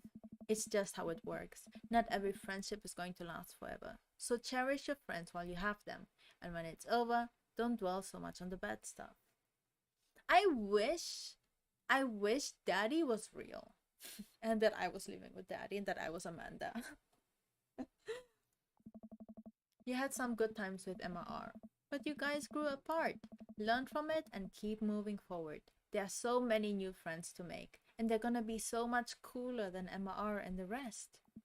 Ultimately, I think this says way more about their character than it does about yours, because you are amazing, and if they can't see that, well, that's their problem. Yes! Best Daddy Award, okay? Best. I'll keep that in mind. I looked down at the table. Did we just eat that whole cake? Yes, we did just eat that whole cake. Well, good talk. Amanda gets up to go to her room. Before she closes the door, she turns around. Hey, Pops. Yeah? Thank you. You're always welcome. Love you, Amanda. I love you too, Dad. Oh, they voiced that. Oh, I love you too, sweetie. Oh, Welcome. Amanda. You've got dads. What is this? This is Steven from Dadmazon. I'm out front with your delivery. Oh, okay. Guess I'll be right down. Wait, no, sorry. I need to put on pants first. I can't find my pants, but I'm wrapped from waist down in a duvet. Are you cool with that? I can come back tomorrow. No. Wait, I'll be right down. I found some sensible capris. What is that? Oh, I got a package. Wonder what it is. Oh, I bet it's that package of socks I ordered. I open up the box and start pulling the packing peanuts out. Man, these socks reek. Okay, that's definitely not socks. It's butterflies? Oh boy, I don't even want to know what Amanda was planning on doing with these. Hey, Amanda, your box of dead butterflies is here. What's up? Are you sacrificing them? Yeah. What? You ordered butterflies? You can order dead butterflies online? Wait, who did that? Who did that? Pants that come about mid-chin. Ah, capris are tan pants, popular in the 80s. He's an 80s man. Wait, so these aren't yours? Who sent my daughter dead butterflies? No, but I'm definitely ordering some right now. I mean, I'm happy she's enjoying them. Okay, love you. I take a look at the box again. Oh, this is addressed to Damien's house. Damien? I'm gonna bring it back, obviously. I should take it over to him. What a weird house. I jog over to Damien's house with the box. I pull back his door knocker, but suddenly the door opens. Mr. McDaddy, to what do I owe the pleasure? Whoa, how did you know I was about to knock? I don't know. I'm sure he has a camera. Oh, okay. Anyways. So I couldn't believe the notification until I click on it. Asuka-san, hi! Thank you so much for dropping by. I think this got delivered to my house by mistake. Oh! He has eggplants! I hand him the box and his face lights up. What a wonderful surprise. I was just about to send a strongly worded letter to the courier service about this. Many thanks. Not to pry, but what are you gonna do with those butterflies? Would you like to see? Alarm bells ring in my head. This is how you die, Daddy McDaddy. Sure. Damien leads me to his study, where he set up some sort of workstation. Above his desk is a wall of pinned butterflies, moths, and beetles. Oh, okay. As someone who hates bugs, this would creep me out so much. Like, I would have screamed if I saw that box and opened it. I would have died. Oh, wow. That's really something, Damien. I'm quite proud of my little collection. You do all this yourself? Of course. I find it rather relaxing. How do you? It's simple. Here, let me show you. These aren't ready quite yet. They'll need to be rehydrated overnight, so they're easier to work with. I have some over here that are ready to pin. Damien takes a seat at his desk while I hover behind him. He picks up a little triangular paper package and snips off the edges. He pulls out an all-black butterfly and shows it to me. I would scream. Is he your favorite? Have you picked a... I want to go with Matt, who is the barista, because he's the best. So I have no idea why I'm at Damien's house. He's into etymology. Yeah. The problem is I'm the most not anti, but like I have this horrible phobia of bugs. I'm rather excited about this one. It's a turquoise swallowtail. He gently opens the wing. Oh, God, I'm getting the ick. Spreading the butterfly out on the table. The backs of the wings are gorgeous, a gorgeous iridescent green color. Oh, and the pigment on this one is so nice too. Anyway, pinning a butterfly is actually pretty simple. It just requires a delicate touch. First, I'll put a pin through the thorax.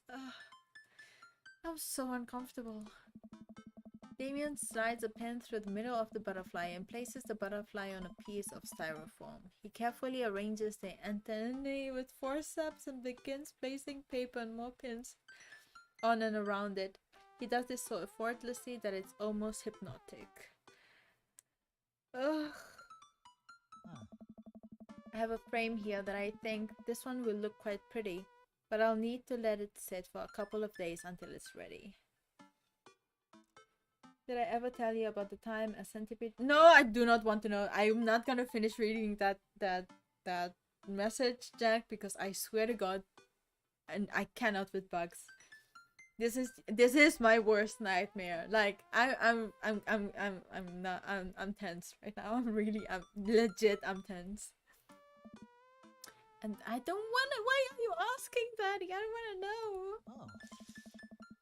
I remove all of the pins and put it on display with the others. I take a closer look. Do not do that. One with bright blue wings keeps drawing my eye. This one's so pretty. Damien takes it off the wall. Oh. Ah, yes, that's a blue Morpho, one of my favorites too. He hands the small frame to me. Oh. Here, I think this would look lovely in your home. I would burn it. Oh, I couldn't take this. Oh. I insist. Believe me, I have more than enough. Oh my god. Gonna spam chat to make my comment. Oh, don't worry, Jack. It's fine. It's fine. You don't have to worry. Butterflies and fireflies are pretty. From a distance where I cannot see them, they are excellent. Anything that is close is like, ooh. Thank you. If you ever have an interest in pinning some no, you know where to find me. I think I'll leave that up to you. I feel like I'd probably break them in half with my butterfingers. Nonsense. You have beautiful, steady hands. You would make a fine taxidermist. Am I blood? No! Damien walks me to the door and gives me a warm smile as I leave. Do take care of yourself, Daddy. I'm never gonna stop laughing at this. Thanks for allowing me to share my odd little hobby with you. Oh god. You've got dads. Oh god.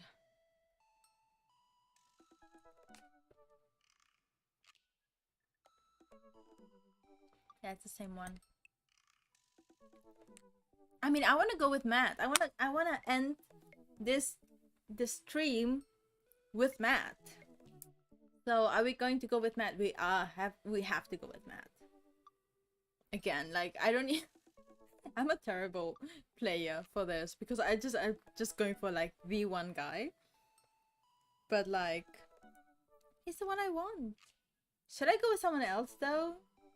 Should I try someone else? Or should I go with Matt and see what happens? What is... Okay, this is... I don't like Brian. He wants to compete for like daddy love and like no, Amanda's the best. Robert does seem kind of cool. Joseph gives me the creeps. You're good at focusing. Why go for someone else? Hugh, yeah, you know what? You're right. Follow your heart. Matt. Message.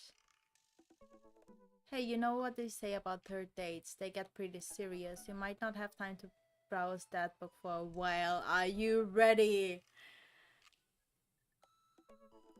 You know what? Boy, this steak is the best thing I've ever eaten. Well, let's have some sliced ham instead of this meal. Yeah, you know, you're right. You know what? I'm gonna go with Matt. I'm gonna finish with Matt. And who knows? I might go back and do another playthrough. And go with another dad, see what happens. And choose some other choices. But I really want to go with Matt. Look, I'm monogamous. What can I say? If I see someone I like, I'm gonna go for that someone. I know that there are like scenes that I've missed and stuff, but like, hey, it is what it is. Matt and I have spent a lot of time together lately. After we went record shopping the first time, it sort of became a weekly tradition for us to scope out Vinyl Fantasy 7 for new releases. On quieter days, I'll go to the Coffee Spoon to just hang out with him. Let's go! Yes! He's been trying to get me to branch out from my usual black coffee to try new drinks, and they're always delicious. Since I've been spending so much time with Matt, Carmencita and Amanda have become really close friends.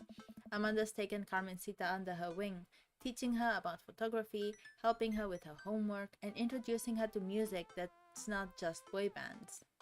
Well, she did end up taking her to one of those scream cried dancing boy concerts so Matt wouldn't have to go. A truly heroic move. I can tell that Carmencita really looks up to her a lot, so it's great that Amanda's trying to be a good mentor.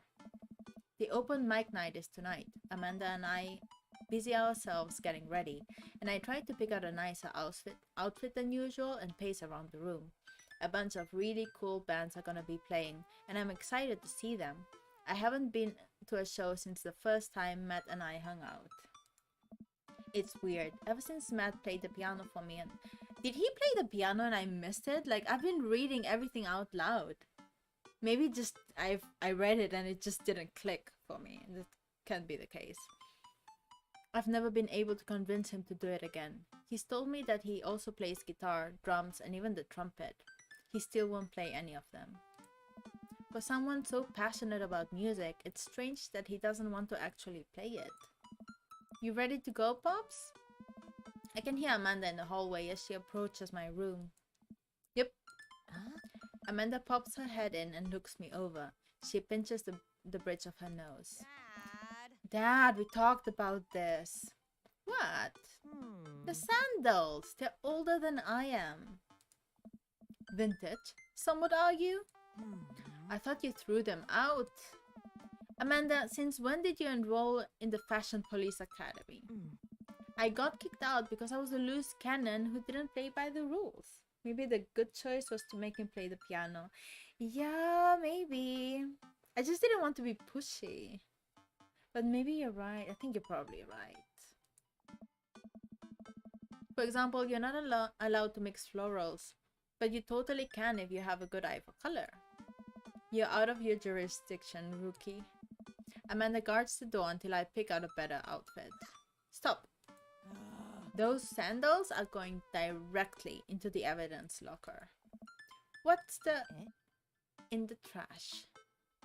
You can pry these sandals from my cold dead hands. I propose a compromise. Fine, fine. I say compromise? Let's do compromise. I don't think that the shoes are gonna be a big decision. Let's do compromise. I keep the sandals, but won't wear them tonight. Yes, that's a good choice. Then we have this exact same argument the next time I try to pull them out. Dad. I guess. Yeah. Come on, Dad. We gotta go. Ah. I've never seen the coffee spoon so packed. I spot familiar faces from the pub concert, all sipping on their caffeinated beverages of choice. A couple of people are setting up on stage. I don't see Matt, but I'm sure he's busy in the back. Amanda and Carmencita find each other immediately and do their secret handshake. Some complicated clapping with their hands, and then a big hug. Daddy! I turn to see Hugo sitting at the table with none other than Damien. Are these two together? Fancy seeing you two here. I am, as you know, a dedicated patron of the arts. It's a bit of a tradition between Damien and I now. Maybe he'll play for Daddy. He's definitely playing for Daddy. Matt's open mic nights always seem to bring out the best talent in town. Sometimes. Sometimes it gets a bit odd, even for my admittedly eclectic tastes. You guys seen Matt around? Yeah, he was just helping that Pablo kid get some equipment out of his van. Whoa, Vacant Veil is playing a set? What? It's a witch house? Damien's ears perk. What is that? I don't know. Well, it sounds delightful. Amanda says it isn't. Shame. Alright, I'm gonna go and find Matt and see if he needs any help. I head to the back room of the Coffee Spoon, where I find Matt going over some last minute details with Pablo. My dude!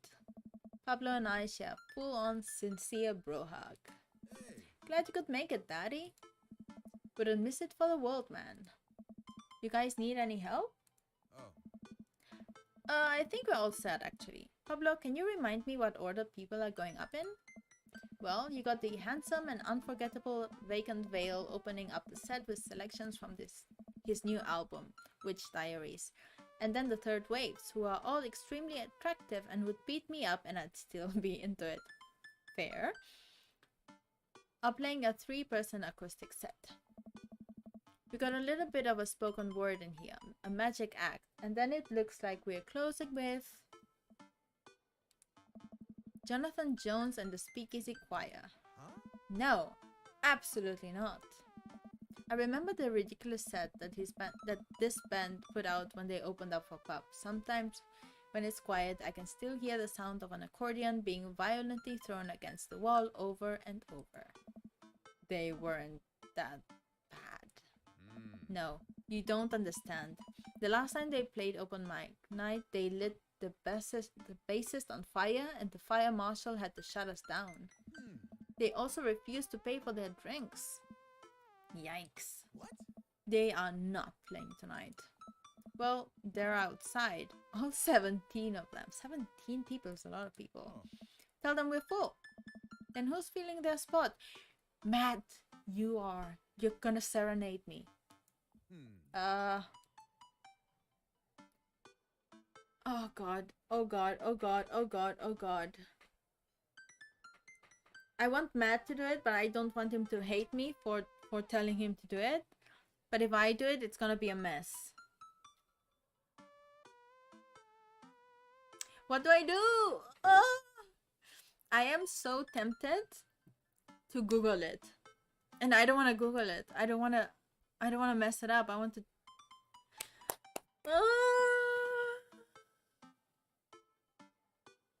What should I do? Wait, does Danny have a musical talent? Yeah, we are ska pro. Like, we are the personification of ska. Matt. Okay, Javi says Matt. What should I do? If anyone else has an opinion or a suggestion, please write it down in the chat. Because I don't know what to do. No Googling. Yeah, I'm not Googling. I'm not. If you try, maybe Matt will jump in and help. That's true. But I don't think he will. He's too shy. But I don't want to put him on the spot. But I do want him to serenade me. Admire you. Love me more. Okay, didn't you say that we should do it? Javi, you are saying that Matt should do it. Choose the third secret. What? Third secret option. CD? Is CD the secret option? I mean, if it's CD and CD messes up, at least I don't have to like take responsibility for failing Matt. I can blame Apple. So, oh, what do I do?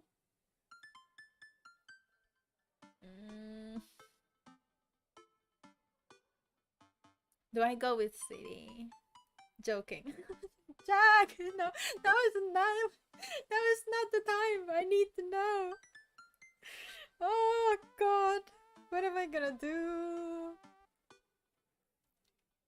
I don't want him to be mad at me, but I do want him to try.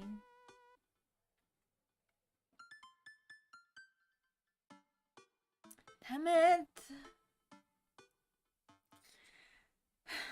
I could blame City if something goes wrong, if I ask City. If he's resistant to playing, he may have a special reason.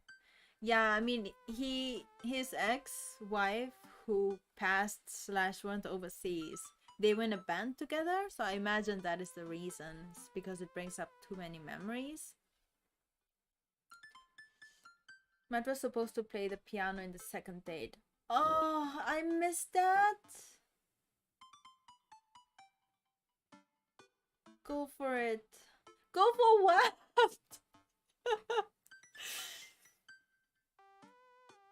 Because they keep saying it. So, Matt should play? It should be Matt. Do you all agree? Matt should do it. Well, Lynn, I know you don't. Javi, Hubby, what do I do? They keep saying it. So Matt should do it. But what if he hates me? I'm really invested in this man. In this daddy. Like in this dad in particular. I feel so bad because I'm just not making a decision, but I'm just so bad at making decisions. I hate myself right now. Go for it. Go for it. Go for it. Go for Matt or me? Should I say Matt? And because he can, right? If he was supposed to play the piano for me, I know I must be hated right now because I'm not making a decision.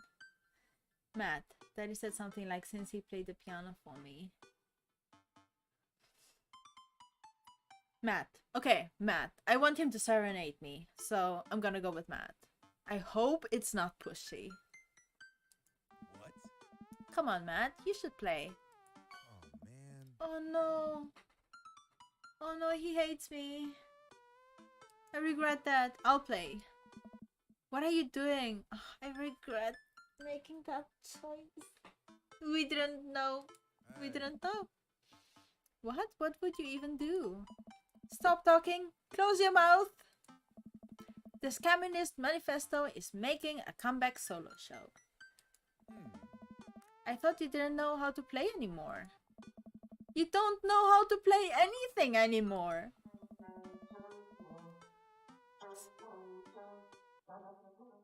What is... This is the headphones, right? For a moment I thought it was like the...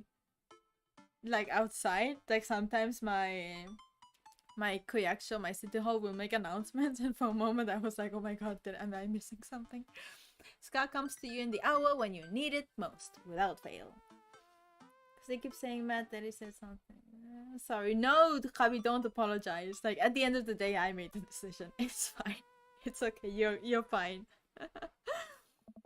Stop being so desperate to please your hot friend, Daddy. Hey. Is there a keyboard around? Your unending thirst will be your ultimate downfall, and isn't that reality for everyone when it comes to hot daddies? Yeah, I have one right here. Then it's settled. Dude, are you sure? No, I'm not. As sure as ska is generally played with staccato notes on the upbeat. Well, as long as nothing gets set on fire, it can't possibly be worse than Jonathan Jones and the Speakeasy Choir. That grabs me by the shoulders and stares into my eyes. Hey. Thank you, Daddy. Oh. Why? I owe you big time. I'm not gonna say what I'm thinking. I'm not gonna say what I'm thinking. I settled back into my seat with Amanda and watched the show start.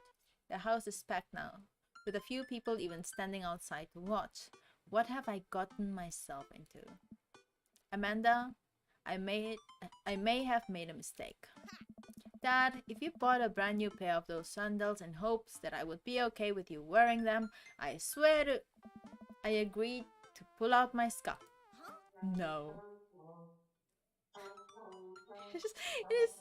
It is so funny because the noise of the announcements is so similar to how I hear the announcements from the city hall IRL. It's so startling. Absolutely not.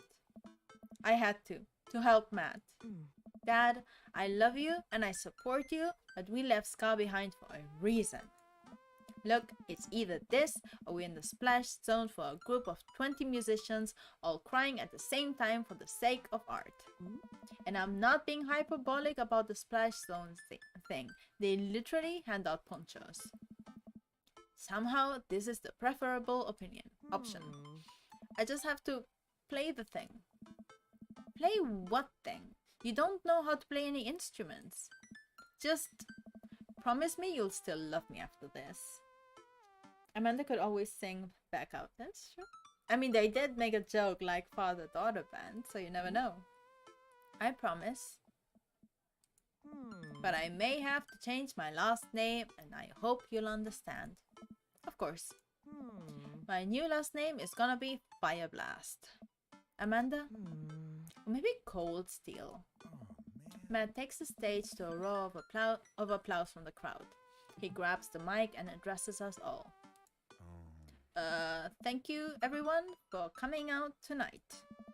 Matt's so nervous. And I'm so nervous. I can't stop staring at his mouth, and that makes me feel even more nervous. Hey. He has nice lips.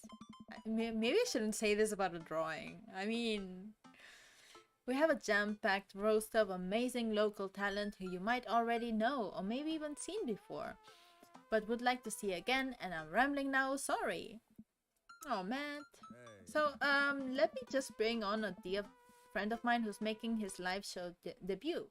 Please welcome to the stage, Hey. Vacant Veil. The crowd cheers again and Pablo bounds up to the stage, beaming. He sets up his 2 laptops and keyboard and launches into his set. Thank you everyone! This one is called Witch House Never Dies, and you're next! Pablo hits the crowd with heavy, inaccessible synth bass layered under drum samples and clips from science fiction shows played in reverse.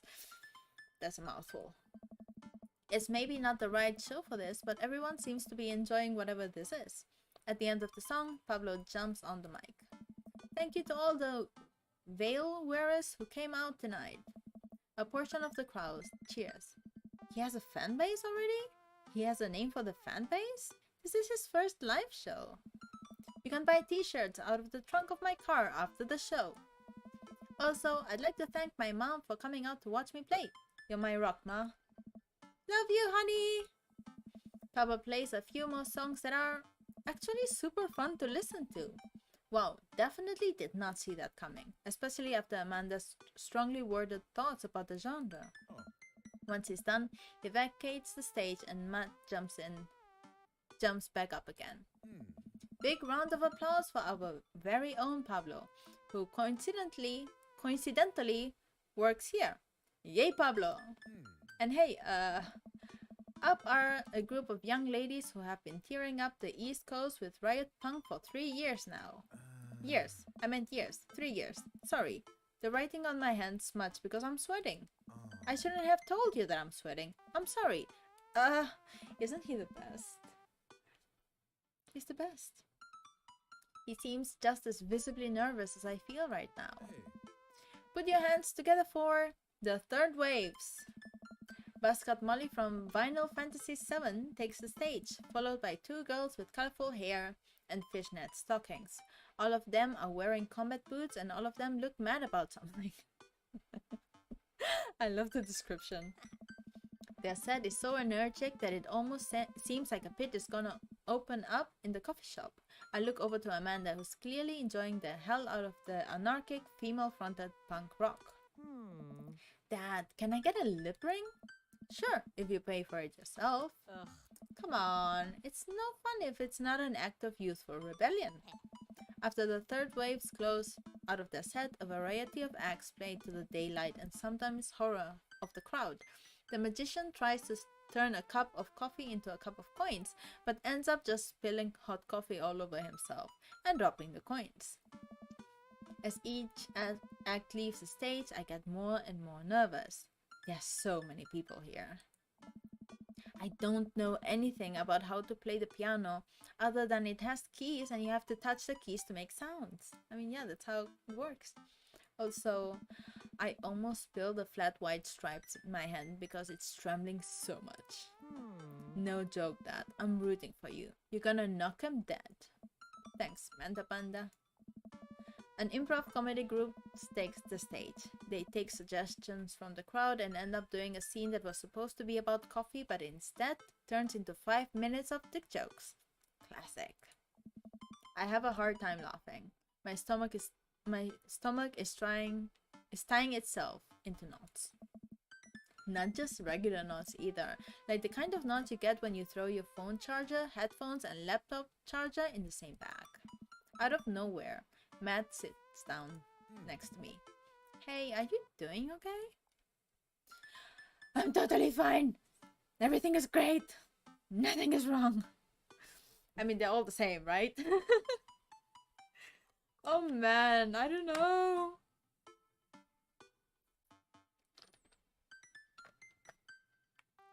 Oh my god. But he doesn't hate us, I don't think.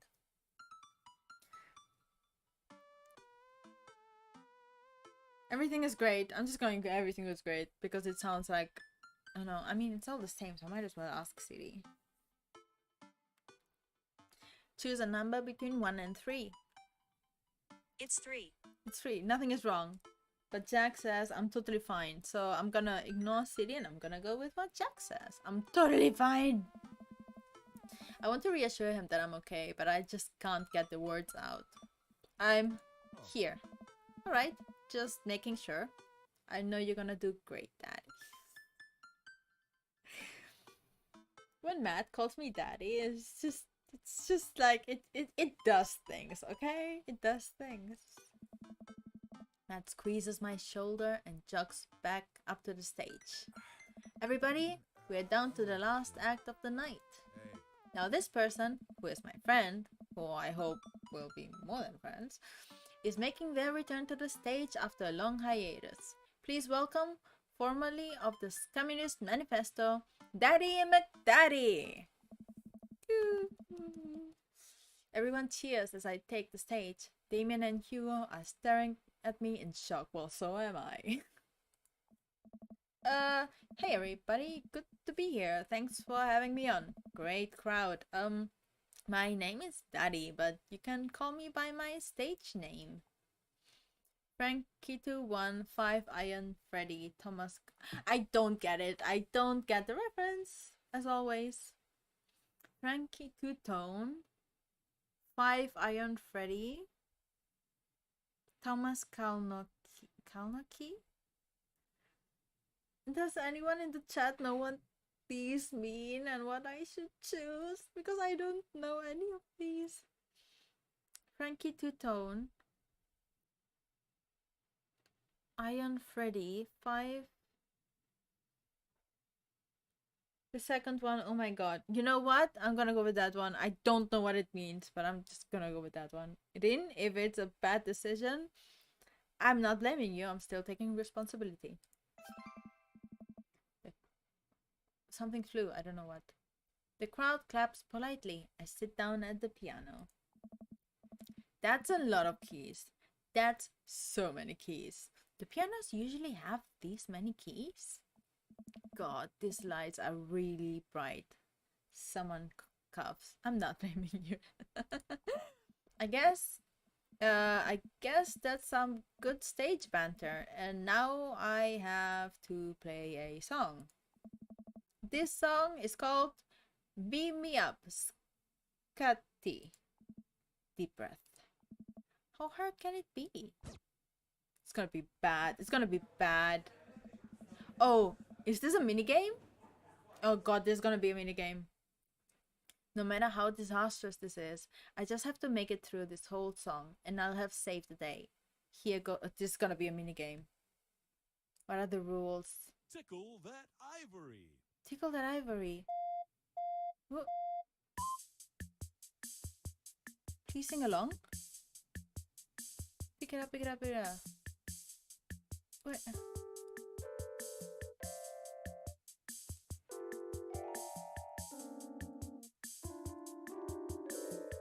I just have to follow the dream, Daddy?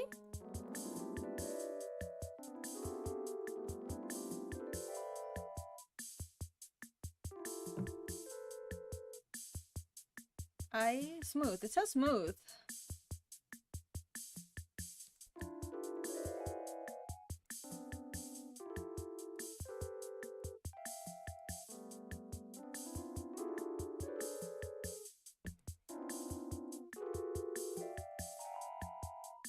I have no idea what I'm doing. I don't even think I know what this game is. This minigame is supposed to do.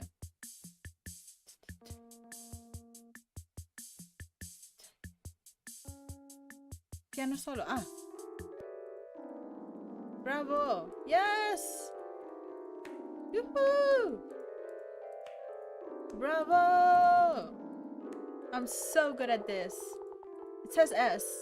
S question mark. It's a karaoke segment? Since when? I don't know what happened. I look up at the crowd. I see a bunch of people shifting in their seats. Oh no, I'm losing them. Scar really is dead, and I killed it. Everybody Scar? Everybody Scar! Like a checkerboard, tie-wearing angel descending from two-tone heaven, Matt walks on stage, playing the guitar. We lock eyes and he gives me a reassuring smile as he effortlessly plays the chords to the song. I look out and see the crowd go wild to Matt's appearance on stage. Everyone's bouncing around now. We got him to play! That is good! It fills me with renewed energy as we jump into the chorus. Beam me up, Scotty! Beam me up, Scotty! Beam me up, Scotty, to the Star Trek Enterprise! Matt jumps into an improvised solo that is way better than the one Darren Springstead wrote in high school. We make it to the end of the song in one piece and the crowd goes wild. I'm moist with sweat, head to toe. Ladies and gentlemen, Maxella. The crowd practically screams. They all chant Matt's name. Hey, dude. They wanna hear you play, man. Hey. Matt smiles. I think I'm ready. Yes. I excuse myself from the stage and take my seat next to Amanda as Matt cozies up to the microphone. I take back what I said about Ska. That was pretty cool. I high-five Amanda and we look toward the stage. Hey everybody. More cheers. I haven't played in front of people in a long time, but it's cool to be back. This one goes out to a good friend. Matt locks eyes with me. We both smile. Who helped me to be able to do this again. Thank you. This is an old one from Stillness to Dancing. The entire crowd excitedly jumps to their feet. Matt closes his eyes and starts playing an upbeat, intricate melody. The crowd sways to the music. Matt looks entirely at peace with a small smile on his face as he sings. He sings! After he finishes his song, the crowd insists on an encore. He ends up playing a few more tunes to an adoring audience before thanking everyone for coming out. The moment he steps off stage, he gets mobbed by people. Everyone seems to be amazed that he's playing again. Damien and Hugo thread their way through the crowd to talk to me. That was amazing. It was certainly a sight. Do they make industrial darkwave ska? I'm not too sure if that genre exists, but it's never too late to start a band, apparently. I glance back over at Matt, who's hugging a bunch of people. They really seem excited to see him play. Well, yeah, he hasn't played since he lost Rosa. Yeah, that's what I thought. That's why I didn't want to press him. What? I didn't realize. It suddenly all makes sense why Matt was so reluctant to play. It must have taken so much for him to jump on stage with me just now. The crowd slowly filters out into the street as the show ends. I decide to stick around a little longer to see if I can talk to Matt.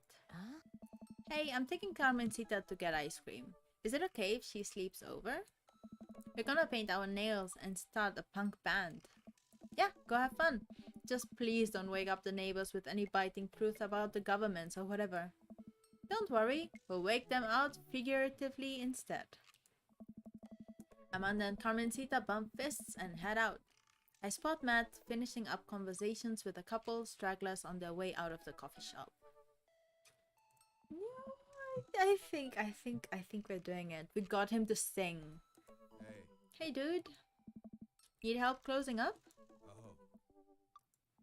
I'd love that. Oh. Are we okay? I think we're fine. Matt and I stack up chairs and sweep the door in silence. We carry the stage equipment back to Matt's van where we see Pablo selling merch to a crowd of people out of his trunk. Shirts of the finest quality, every step of production from thread to stitch overseen by yours truly. Graphic design fit for a king. That kid's gonna go far. We head back into the coffee spoon and Matt puts the finishing touches on closing. When we're all done, Matt and I lean up against the counter. Thanks for saving me from myself up there. All in all, it ended up being pretty cute. What? Plus, you protected us from Jonathan Jones and the Speakeasy Choir. Someone told me that they tried to do a street performance down the road and they all got arrested for trying to form a human pyramid in traffic. Damn. Did it feel good to be on stage again? Yeah, it really did. I heard that you stopped playing after your wife died. I didn't realize it had been that long. Yeah. Matt looks like he wants to say something, but is having a hard time getting it out. He takes a deep breath. I'm not really a people person, obviously. I'm so excited right now. This is making me so happy. I am shipping them so hard. Oh god. Crowds make me nervous as hell, which is not exactly the best for performing live music. But when I was with Rosa, she lit up the room. I could follow her lead. After she went overseas, I was lost. Even touching a guitar hurt too much. I tried playing for people over and over, but the music would never come out. So I just gave up. I guess what I'm trying to say is, life wasn't this scary when I had someone in my corner. Someone I felt safe with. Me, pick me, me. You got me. I got you. I hadn't felt like that for a long time. Until tonight. What changed? Me! I changed! You changed because of me! We changed! You!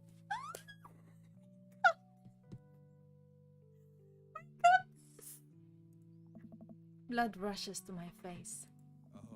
When I saw you looking so scared on stage, you reminded me of myself, and I don't want anyone else to have to feel that bad. But when I got up there and started playing for the first time in forever, I felt comfortable. I was having fun. I had spent all this time being so afraid of performing that I forgot how much I loved it. Your strength gave me strength. Whether you were trying to or not, you got me out of my comfort zone, so thank you. Thank you for helping me realize that I can do this. I'm glad I could help. You coming on stage, I didn't think you would stick your neck out for me like that, especially considering all of this. That really means a lot to me. Well, you mean a lot to me. Matt and I lock eyes. I'm so excited. Oh my god. He leans in and kisses me, quick and soft. He pulls away and covers his mouth. Oh god, I'm sorry. Sorry, I can't believe I just did that. Neither can I, but I'm glad you did. Our lips touch again. I brush his hair out of the way and rest my hand on the small of his back. Matt pulls me closer. Everything about him is sweet and soft. His lips taste like vanilla. He smells like coffee cake. I can feel him smile through the kiss, which makes me smile. He laughs into my mouth, and I can't help but laugh too, our teeth knocking against each other. Ow! The moment I open my eyes, I realize we're still leaning against the espresso machine. What a way! Okay, there's coffee, and there's a kiss, and there's vanilla, and there's cake. I mean, this is the best. Okay, like, oh my god. Maybe the coffee shop isn't the right place for this. What is this? What is this you're referring to? Maybe you're right. Let's go back to my place. Oh-hoo! Date complete. If this isn't an S plus, I don't know what is. I'm screaming. It's so. What do you mean, B? What do you mean, B? Rude, bro. This was an S plus at least. I'm offended, but we got kissing. I don't care. We got a kiss. Oh, this is so good. Phew. I think I have everything finally set up. Amanda should be here any minute now. I think that's her car in the driveway. Okay, gotta act natural. Be cool, daddy. Be cool. Amanda walks through the door with a suspicious look on her face. You barely played the piano. I was busy panicking. Hey, Dad. Off to a good start. Something fishy? Rats. What? No, you asked too many questions. Sorry, sweetie, it's the feds. I mean, I'm just too happy. You ask too many questions is like a throwback because we ask so many questions. And I think the most natural response for him would be this one. The sorry sweetie, it's the feds. Sorry, I'm looking for something. Give me one sec. Did I? I'm trying to find my my lipstick. Oh yeah, you know what? Whatever. My lips are dry, so I'm gonna go with the. It's the feds. You ask too many questions sounds playful. It's true. I do think that the feds is more like something he would say because they've joked about feds before. But I'm gonna go with questions. As a thank you for being so active on chat. That makes me so happy. Who do you think you are? My daughter? Feds. Late, sorry. Sorry, Erin. For literally my entire life. Yes. I'm kidding. You're right. I have a little surprise for you. Yeah, I can tell. You're very bad at lying. Amanda, my dear, would you care to join me in the kitchen? Father, it would fill my heart with glee. And I lead Amanda over to the kitchen table, where a present lies covered under a tablecloth. It's nothing special, but I wanted to get you something. You graduated high school last week, and I know you told me not to make a big deal about it, but... Oh, Dad, you... I dramatically whip the cloth off the table. Amanda's jaw drops. No way! I figure you probably won't be able to get cable in the dorm, so I thought it might be nice to take a piece of home with you. A DVD box set of Long Haul Paranormal Ice Road Ghost Truckers. This is all 19 seasons. Damn, that's a lot of seasons. This is as much as as Grey's Anatomy, to be honest. And bonus material, including commentary with actual ghosts featured on the show. Dad, I love this. Thank you. She gives me a big hug. I'm glad you like it. Hey, you wanna hang out with me in the backyard for a bit? Toss the old pigskin or something? Pigskin is the American football ball, right? The one that is like not round, but like an egg, I think. Totally. I follow Amanda to the back door. Ooh! So many. I don't know why I made that sound. That's really startled me. You told me not to make a big deal, but you seem to have forgotten that my entire mission in life is to make a big deal out of your accomplishments. So consider this your graduation party, surrounded by all of the men I could have slept with. Surprise! Dad, everyone's here! Well, yeah, everyone wanted to come and support you. Yes! Is that mac and cheese bar? Sure is. Fully customizable down to the type of mac. And there's an ice cream cake, the good kind, with the crunchies in the middle. I don't know what to say. Don't say anything. Just have fun with your pals, alright? This is so sweet. This is so... Daddy is so sweet. This is warm. Yes. I'm so proud of you, Amanda. Amanda smiles and runs to her friends. I should make the rounds and make sure everyone's having a good time. But first, mac and cheese. Daddy, my dude! Pablo calling me daddy is like so weird. Pablo, how's the shirt business going? My butt, I got men's shirts, I got women's shirts, I got tank tops in a variety of sizes, shapes, and colors. Each one of them is fine quality, screen printed with the logo and visage of world-renowned witch house outfit, Vacant Veil. Purchasable at most respectable retailers, but more specifically, out of the trunk of my car. I'm also selling my mom's world-famous homemade apple butter. Apple butter, that sounds good. Never stop hustling, Pablo. Baby, you got it. Daddy! Ryan, you made it! Ha! I don't pass up on good Mac. What do you think of the party? It's not bad. Just not bad? Yeah, it's not bad. Don't let him bait you. Don't let him bait you. Thank you for the lovely compliment. Daisy trots up. Hi, Amanda's dad. Hey, Brian's daughter. See how that feels? This is a really great party. Thank you so much for inviting us.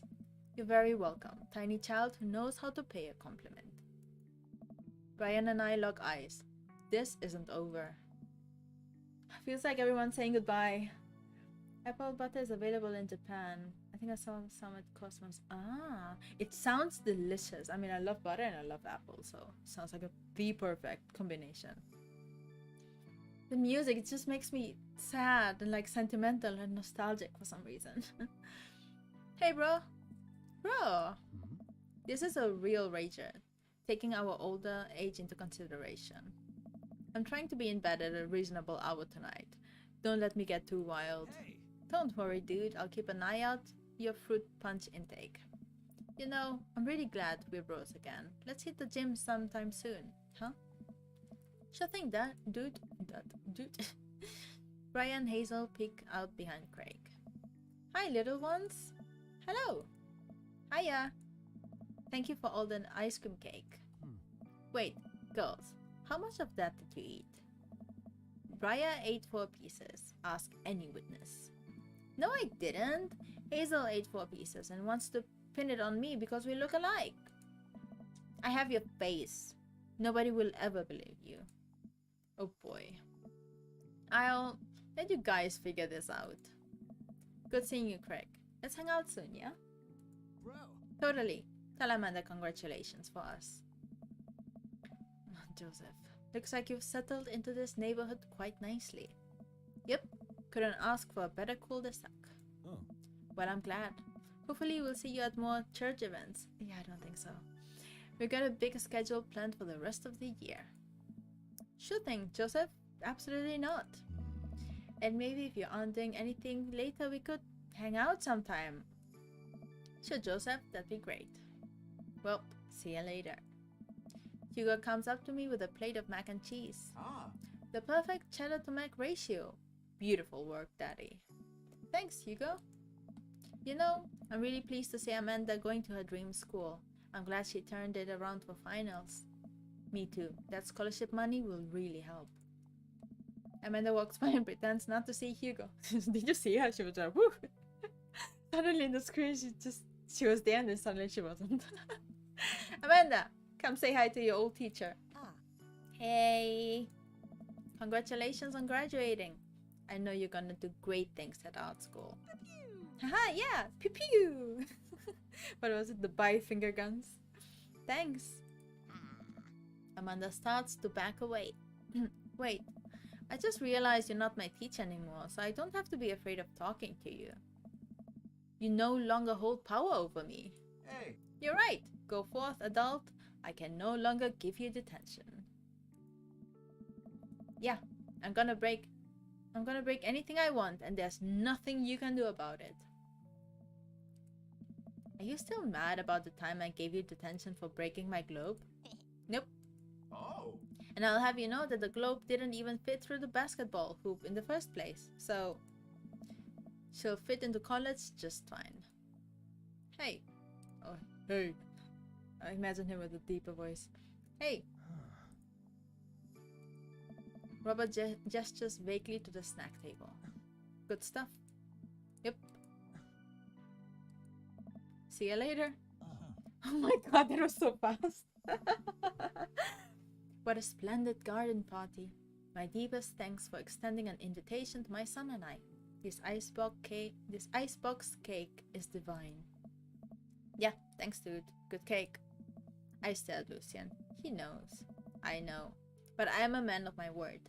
The story of his oregano betrayal will go unsung. Thanks for coming by. I spot Amanda and Carmencita in the corner of the party.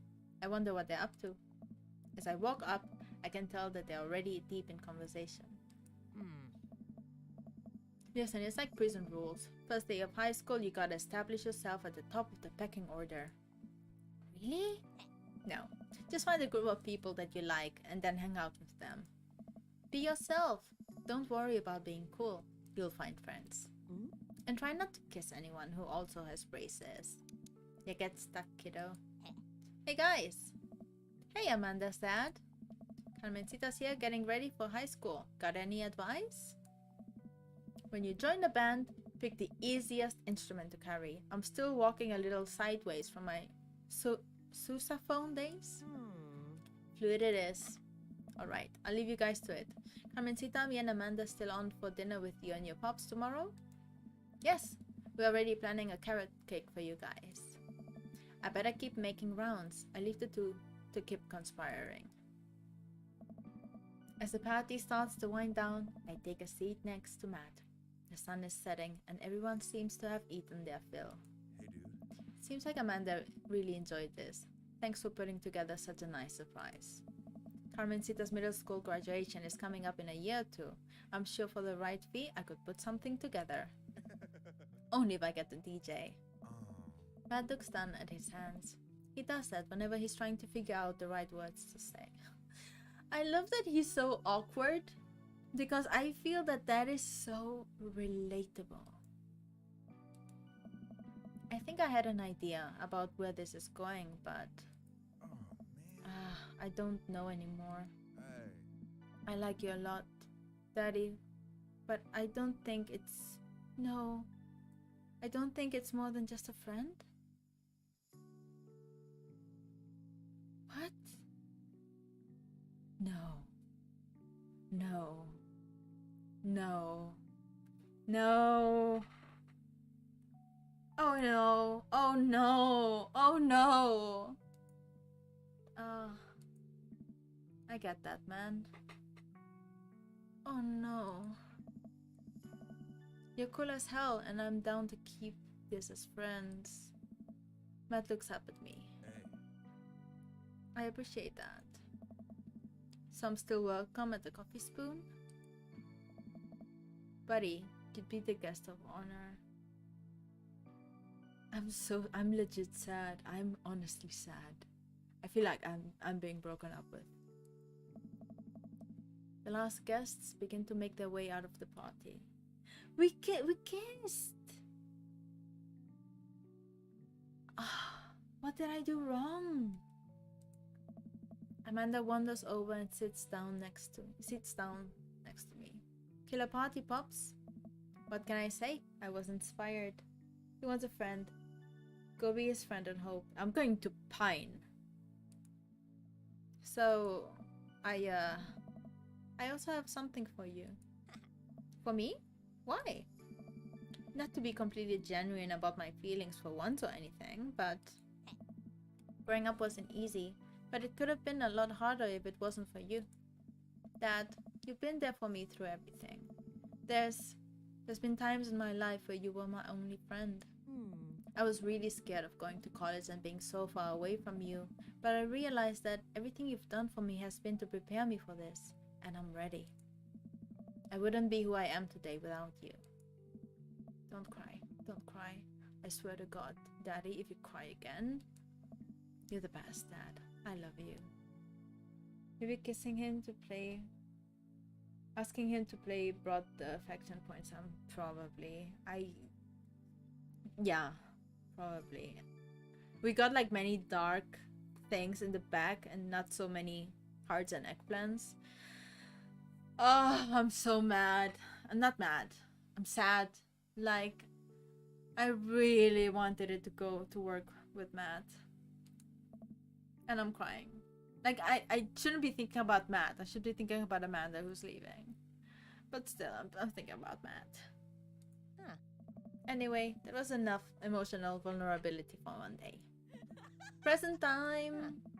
Amanda hands me a tiny wrapped package. I tear the wrapping off to find a framed picture of me and Amanda. It's us. Kinda shocking, all of our photo albums are just pictures of me, huh? I figured we needed at least one together before I leave. Amanda, thank you. Watching you grow up has been the happiest experience of my life. You're such a talented, intelligent young woman, and I'm so excited to see what the future holds for you. Knock I'm that kid. Always do. Amanda and I share a hug. This is only the beginning, Pops. Plenty more memories for us down the road. Memories to make and stuff to break, right? Dad. Oh, I'm gonna break so much stuff. Intentionally and unintentionally. You're probably going to have to pay for most of it. It would be my honor. Hell, you know, I've started fires. I've started some fires in my day. Amanda and I wave to the partygoers as they leave. We sit together and watch the sun slowly dip below the horizon. I'm glad you made some friends. Yeah. I know that's maybe not what you were looking for, but these people care about you. I love you, Dad. We'll always have each other. You're right. It's gonna be hard at first, but this is the next chapter in our story, and I would be nervous about it, but I know that you're always going to be looking out for me the same way I'll always be looking out for you. Team McDaddy? Team McDaddy.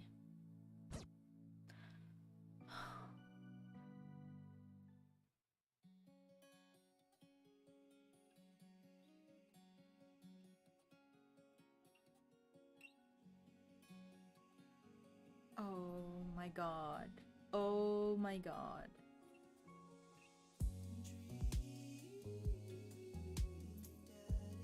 I need a moment to process, because that was beautiful. That was a fantastic game. This was so wonderful.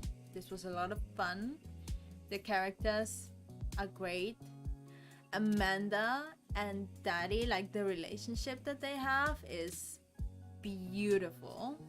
Let me change the screen for this.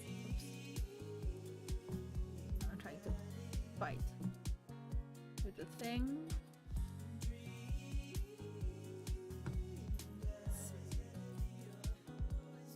Okay. Wow, that was so intense. I love the relationship that they had. The father, Daddy, and Amanda, they were absolutely fantastic. It felt so warm and wholesome. The only thing is that wait, I'm struggling to keep the windows that I need open. I'm sad because we didn't manage to get Matt, which is what I was trying to do. It's not the worst ever, not at all. It was good. Like, all in all, it was a very good ending. They ended up friends. Everyone is happy. I did get my kiss. And Amanda's happy. She opened up to us. She told us what worried her. We managed to give her good advice. She's leaving for a college that she loves. It was a very good game. I really, really want to make a playthrough that is just with the daddies and going after them and getting like the best, the most fun choices. But instead of making a live stream, I think I'm possibly going to be doing a a video. I'm going to record a video. Oh wait, I need to share this. Oh my god, this is beautiful. Wait. Look at the photo. You're the best, Pops. Amanda. Oh my god. Click to continue. Oh. Oh, yeah. Yeah, so this was it. Thank you so much, everyone who is here, who has been here. Thank you so much for everyone who has been extremely supportive and who has been just amazing. This has been a wonderful journey, and I cannot express like how much I appreciate all of your support, all of your all the comments, all the likes, and the watch time. Honestly, this is a wonderful, wonderful game. If you have the opportunity, I do recommend getting it.